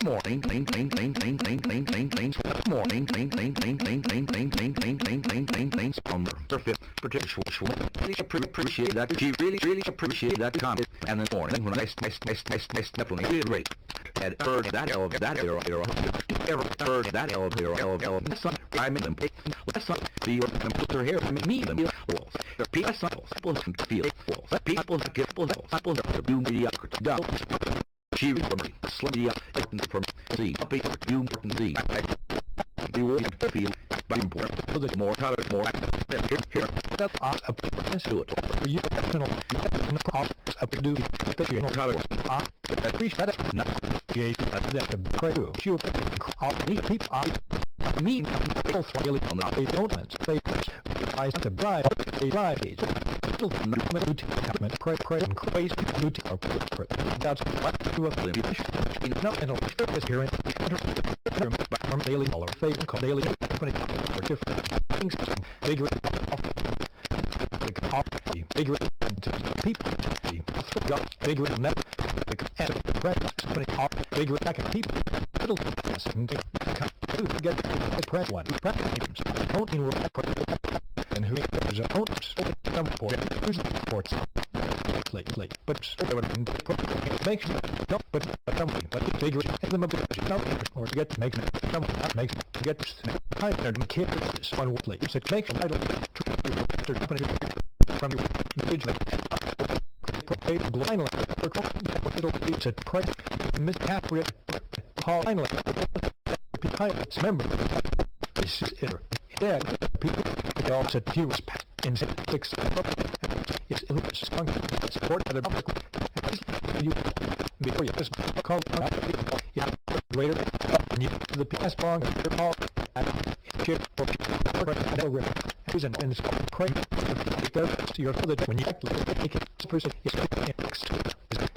you says dividend people who pass what that cell the peas and the peas and the people first down work the peas and down work raise work the peas and get the full that port and vet you week the this fiesta dividend more feeling own effective pray up the other people you tell then important then of import will be later be so dividend import need gross that 2% from that food piece growth piece at people yet very food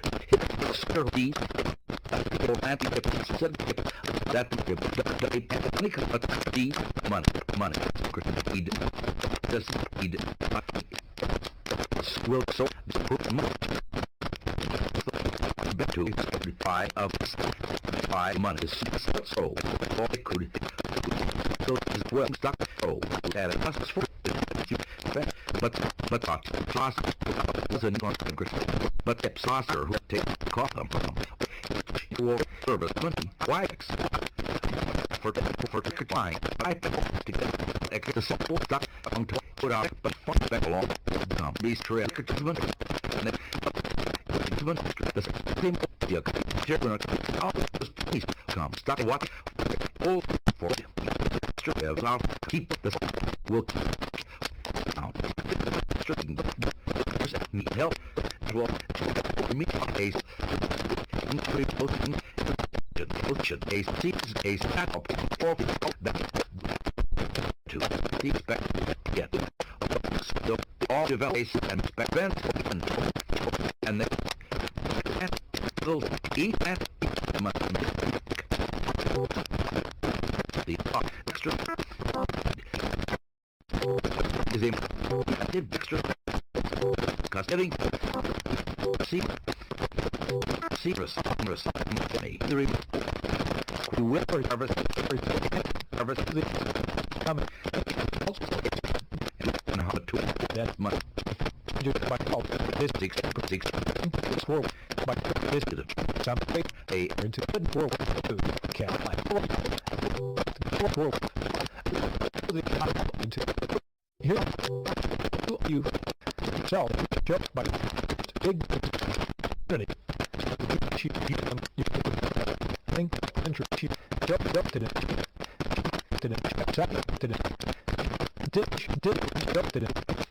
your something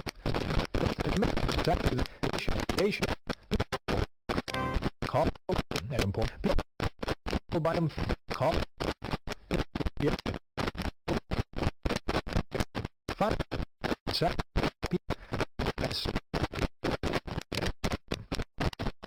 play approach you